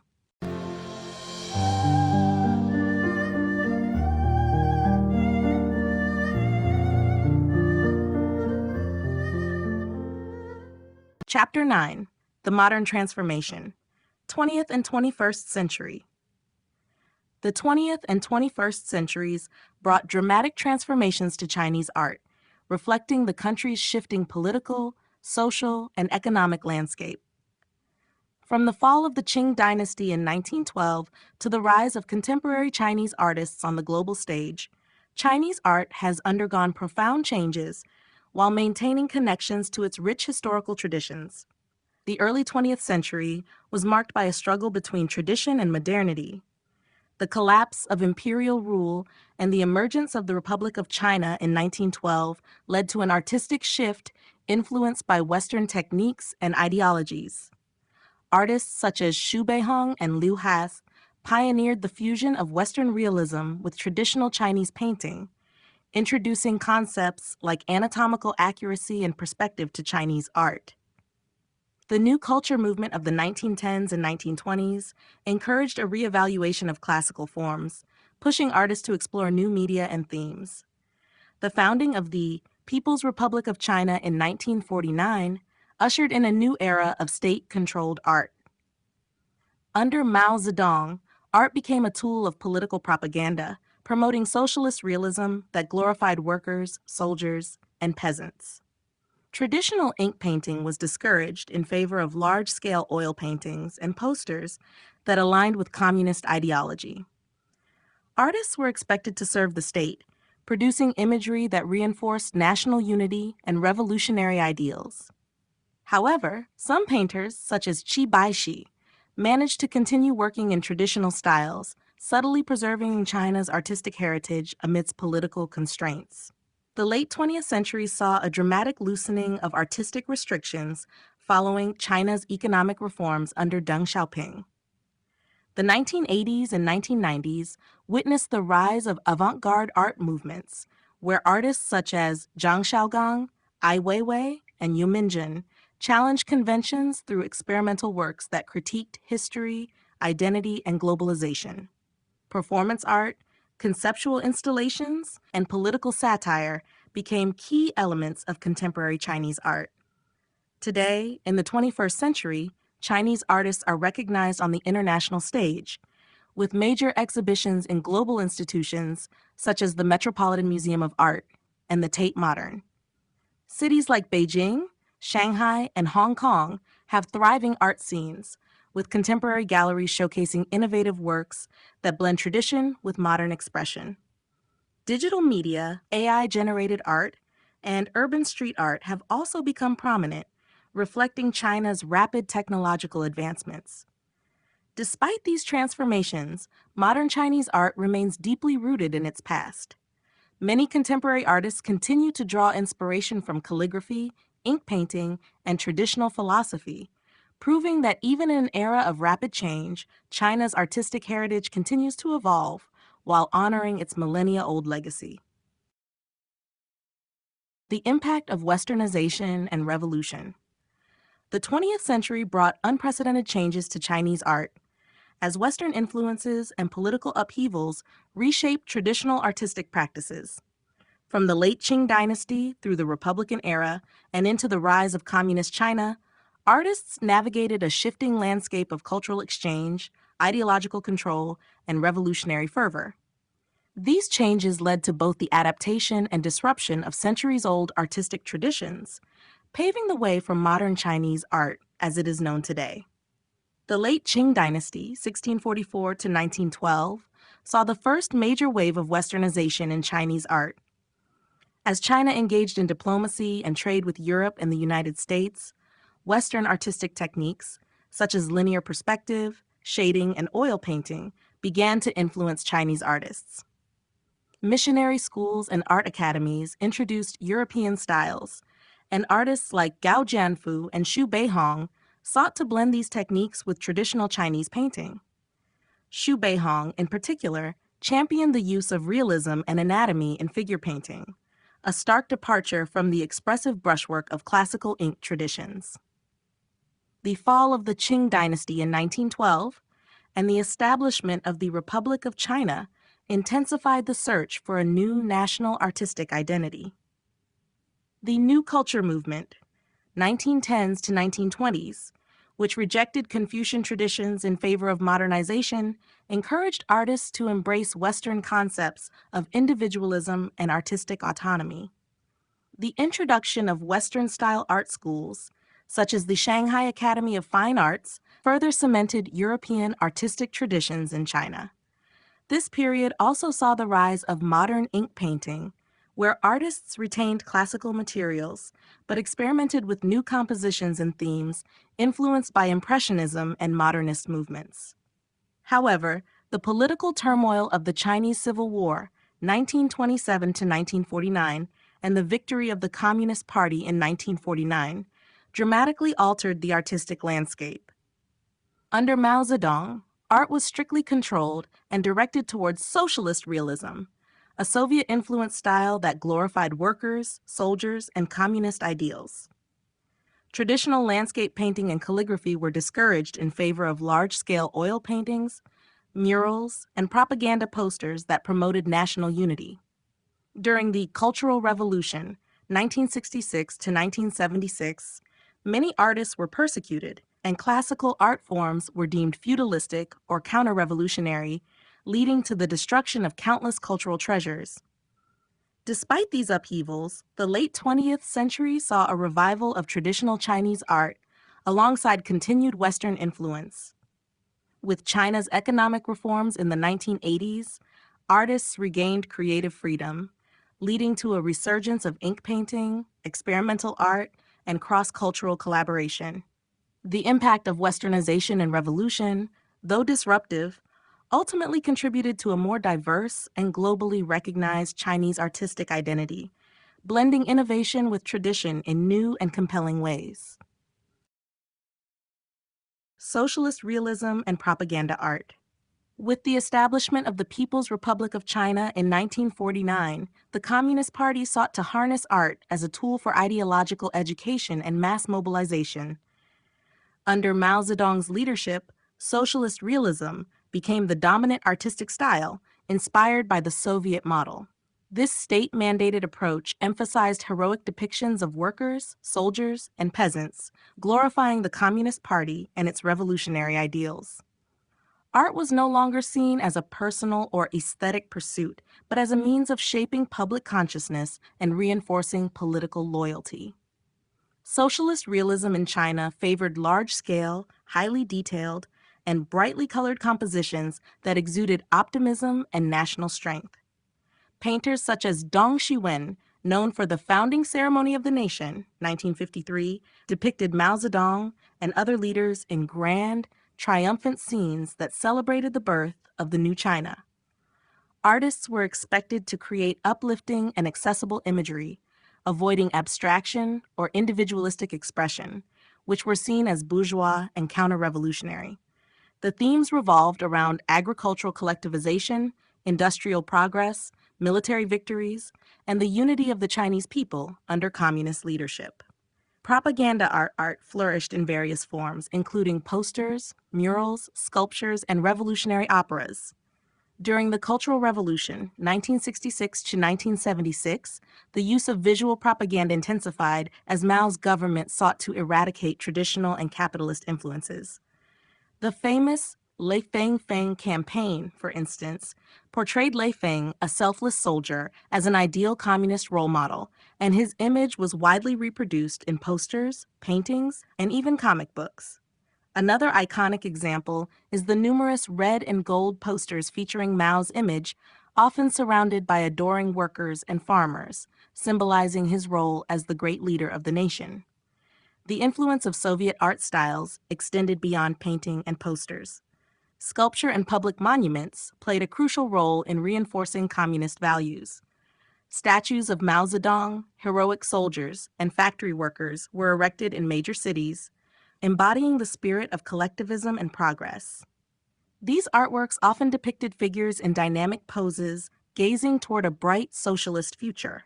Although socialist realism dominated for decades, it began to decline after Mao's death in 1976. With Deng Xiaoping's economic reforms in the 1980s, artists gradually regained creative freedom, leading to the emergence of new, diverse art movements. However, the legacy of socialist realism remains deeply embedded in China's visual culture, and its influence can still be seen in contemporary state-sponsored art and political imagery today. Contemporary Chinese art on the global stage. In the late 20th and early 21st centuries, Chinese art underwent a dramatic transformation, breaking free from state-imposed restrictions and emerging as a powerful force in the global art world. As China opened up economically and culturally under Deng Xiaoping's reforms, artists began to experiment with new styles, mediums, and themes, engaging in dialogues with both traditional Chinese heritage and contemporary global trends. This period saw the rise of a new generation of artists who challenged conventions, explored personal and political themes, and redefined the boundaries of Chinese art. One of the key movements to gain international recognition was political pop and cynical realism, which emerged in the 1990s. Artists such as Wang Guangyi and Fang Lijun used irony and satire to critique China's rapid modernization, political propaganda, and the commercialization of culture. Their works often combined elements of socialist realism with pop art, resulting in striking and thought-provoking imagery. Another major figure, Ai Weiwei, became known for his politically charged installations and activism, challenging censorship and government policies while gaining a massive following worldwide. His works, such as Dropping a Han Dynasty Urn and Sunflower Seeds, highlight themes of cultural heritage, mass production, and human rights. Contemporary Chinese art also expanded beyond traditional painting and sculpture, embracing new media such as video art, performance art, and digital installations. Artists like Cao Fei and Yang Fudong explore urbanization, identity, and globalization through multimedia projects, often blending reality with surrealism. Meanwhile, Zhang Xiaogang's dreamlike portraits of Chinese families reflect collective memory and the psychological impact of China's social changes, particularly during the Cultural Revolution. Chinese artists have also made significant contributions to international exhibitions and biennales. Events such as the Venice Biennale, Art Basel, and the Guggenheim's Chinese Contemporary Art exhibitions have provided platforms for Chinese artists to showcase their work to a global audience. Additionally, major Chinese cities like Beijing, Shanghai, and Shenzhen have developed thriving art scenes, with institutions like the 798 Art District in Beijing and the Power Station of Art in Shanghai becoming hubs for contemporary creativity. As Chinese art continues to evolve, it reflects the country's complex relationship with tradition, modernization, and global influence. While some artists embrace China's cultural past, others push boundaries with experimental and provocative works that challenge political, social, and artistic norms. Today, contemporary Chinese art stands as a dynamic and diverse field, shaping and redefining the global art landscape in profound and lasting ways.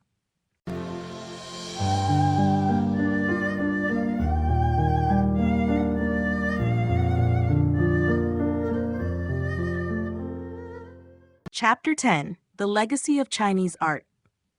The legacy of Chinese art spans thousands of years, leaving an indelible mark on global artistic traditions and continuing to inspire artists, scholars, and collectors worldwide. As one of the world's oldest and most enduring artistic traditions, Chinese art has evolved through dynastic changes, cultural shifts, and external influences. Yet it has consistently maintained a distinctive aesthetic rooted in philosophical ideals, technical mastery, and deep reverence for nature and symbolism. A key aspect of Chinese art's enduring legacy is its emphasis on harmony between humanity and nature. From the breathtaking landscape paintings of the Song dynasty to the delicate floral motifs in ceramics and textiles, Chinese artists have long sought to capture the essence of the natural world rather than merely reproduce it. This deep appreciation for balance, movement, and simplicity has influenced not only East Asian artistic traditions, but also Western art movements, particularly in modern and contemporary design, where minimalism and organic forms echo classical Chinese aesthetics. Chinese art has also played a crucial role in shaping global artistic exchanges. The Silk Road, which connected China to Central Asia, the Middle East, and Europe, facilitated the spread of Chinese artistic techniques and materials, such as silk weaving, porcelain production, and ink painting. Chinese blue and white porcelain, for example, became highly prized in Europe, inspiring local artisans and shaping the development of European ceramic traditions. Similarly, Chinese calligraphy and brush painting influenced Japanese, Korean, and Vietnamese art, leading to unique but interconnected artistic styles across East Asia. Throughout history, Chinese art has also served as a means of cultural preservation and national identity. During periods of foreign rule or political upheaval, artists often turn to traditional motifs, materials, and techniques as a way to maintain a sense of continuity with the past. Even today, contemporary Chinese artists frequently engage with their cultural heritage, reinterpreting ancient forms and themes in new and innovative ways. This dialogue between past and present highlights the adaptability and resilience of Chinese artistic traditions. In the modern era, Chinese art continues to command global attention, with major institutions and collectors recognizing its historical significance and contemporary relevance. Museums around the world, including the Metropolitan Museum of Art, the British Museum, and the Palace Museum in Beijing, house extensive collections of Chinese masterpieces, ensuring that future generations can study and appreciate their beauty and craftsmanship. Meanwhile, contemporary Chinese artists are redefining artistic expression on the world stage, blending tradition with modernity to create works that reflect China's evolving cultural identity. The legacy of Chinese art is one of profound influence, innovation, and enduring beauty. As it continues to evolve, it remains a testament to the creativity, spirituality, and technical brilliance that have defined Chinese culture for millennia. The preservation of traditional techniques. The preservation of traditional Chinese art techniques is essential to maintaining the cultural heritage that has developed over millennia. Despite rapid modernization and globalization, dedicated artisans, scholars, and institutions continue to safeguard these time-honored methods, ensuring that they remain relevant and appreciated in contemporary society. Whether in the realms of calligraphy, painting, ceramics, silk weaving, or lacquerware, traditional techniques require years of rigorous training and a deep understanding of historical artistic principles. One of the most significant efforts in preserving traditional Chinese art lies in the realm of calligraphy and ink painting. These art forms, deeply rooted in Confucian, Taoist, and Buddhist thought, emphasize brush control, balance, and expressive movement. Many artists today continue to study the classical techniques of the Tang, Song, and Ming dynasties, using handmade brushes, inkstones, and rice paper to replicate the rich textures and fluid lines that define these styles. Renowned art academies and masters pass down these skills to younger generations, ensuring that the philosophy and precision behind each brushstroke are not lost. Porcelain making, particularly in the famous Jingden kilns, also remains a central aspect of China's artistic heritage. While mass production and modern technology have changed the ceramics industry, master artisans in Jingdezhen continue to craft fine porcelain using the same techniques developed during the Tang, Song, and Ming dynasties. Hand-painted blue and white porcelain, delicate celadon glazes, and intricate famille rose designs require an extraordinary level of skill and patience. Government initiatives and private workshops have helped sustain these techniques, fostering appreciation for handcrafted ceramics in an era dominated by industrial production. Another essential tradition being preserved is silk weaving and embroidery, which has long been a hallmark of Chinese craftsmanship. Techniques such as Su embroidery from Jiangsu province, Shu embroidery from Sichuan, and Cantonese embroidery are still practiced by skilled artisans. These intricate textile arts, often featuring landscapes, flowers, and mythical creatures, have been passed down through generations and are now being promoted through cultural initiatives and luxury fashion collaborations that celebrate traditional craftsmanship. Institutions such as the Palace Museum in Beijing, the China National Academy of Painting, and various UNESCO heritage programs play a crucial role in safeguarding these techniques. By offering apprenticeships, funding research, and organizing exhibitions, they help ensure that the meticulous skills behind these traditional art forms do not fade with time. Additionally, modern artists are finding ways to incorporate these ancient techniques into contemporary works, blending the past with the present in innovative ways. The continued preservation of traditional Chinese art techniques not only honors the achievements of past generations, but also ensures that these invaluable cultural treasures remain vibrant and influential in the future. Through education, practice, and adaptation, the spirit of Chinese artistic heritage endures. The influence of Chinese art worldwide. Chinese art has had a profound impact on cultures across the globe, shaping artistic traditions, aesthetics, and techniques in diverse regions.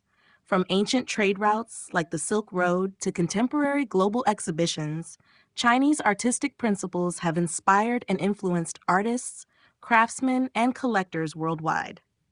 Whether in painting, ceramics, architecture, or philosophy, the legacy of Chinese art continues to resonate far beyond its borders. One of the most enduring global influences of Chinese art is seen in ceramics, particularly porcelain. Chinese blue and white porcelain, first developed during the Yuan dynasty, became highly sought after in Europe, the Middle East, and beyond. During the Ming and Qing dynasties, European artisans attempted to replicate the fine craftsmanship of Jingdezhen kilns, leading to the development of Delftware in the Netherlands and later, fine porcelain production in France and Germany. The Chinese techniques of underglaze painting and high-temperature kiln firing revolutionized global ceramics, setting new artistic and technical standards. Chinese landscape painting has also played a crucial role in shaping artistic traditions outside of China. The use of ink wash techniques, asymmetrical compositions, and philosophical themes in Song Dynasty paintings influenced Japanese and Korean artists, leading to the development of sumi in Japan and literati painting in Korea. Even in the West, the Chinese emphasis on harmony between humanity and nature resonated with 18th century European Romantic painters who admired the spiritual and atmospheric qualities of Chinese landscapes. Beyond painting and ceramics, Chinese architectural principles have left a lasting mark on global design. The curved roof lines, wooden bracket structures, and meticulous garden layouts found in traditional Chinese architecture inspired structures across Asia, particularly in Japan, Korea, and Vietnam.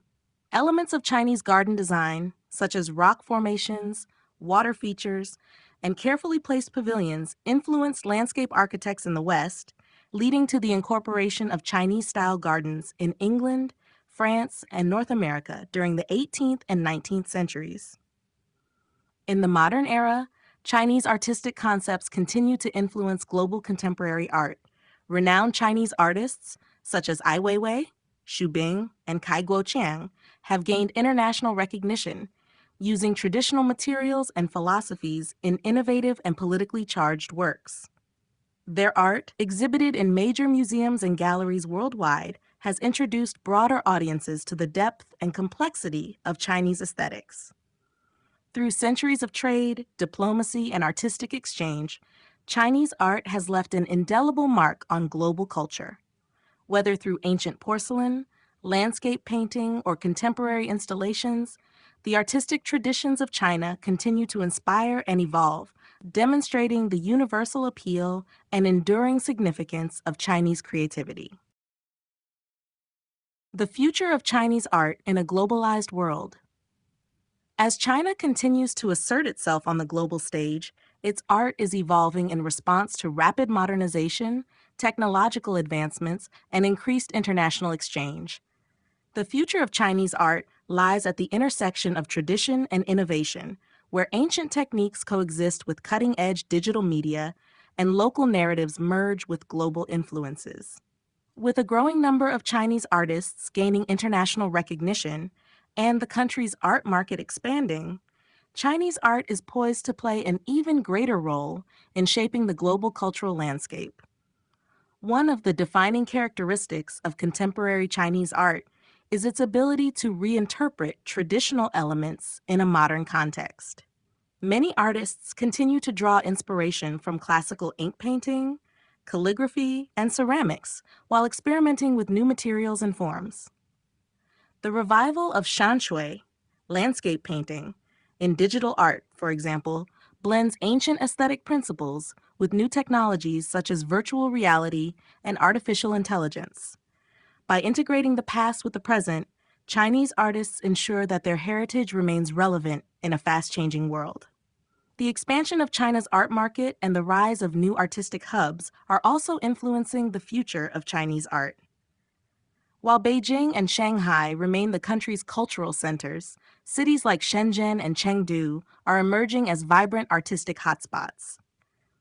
The establishment of world-class museums, international biennials, and artist residencies in these cities is fostering a dynamic environment for artistic experimentation and cross-cultural collaboration.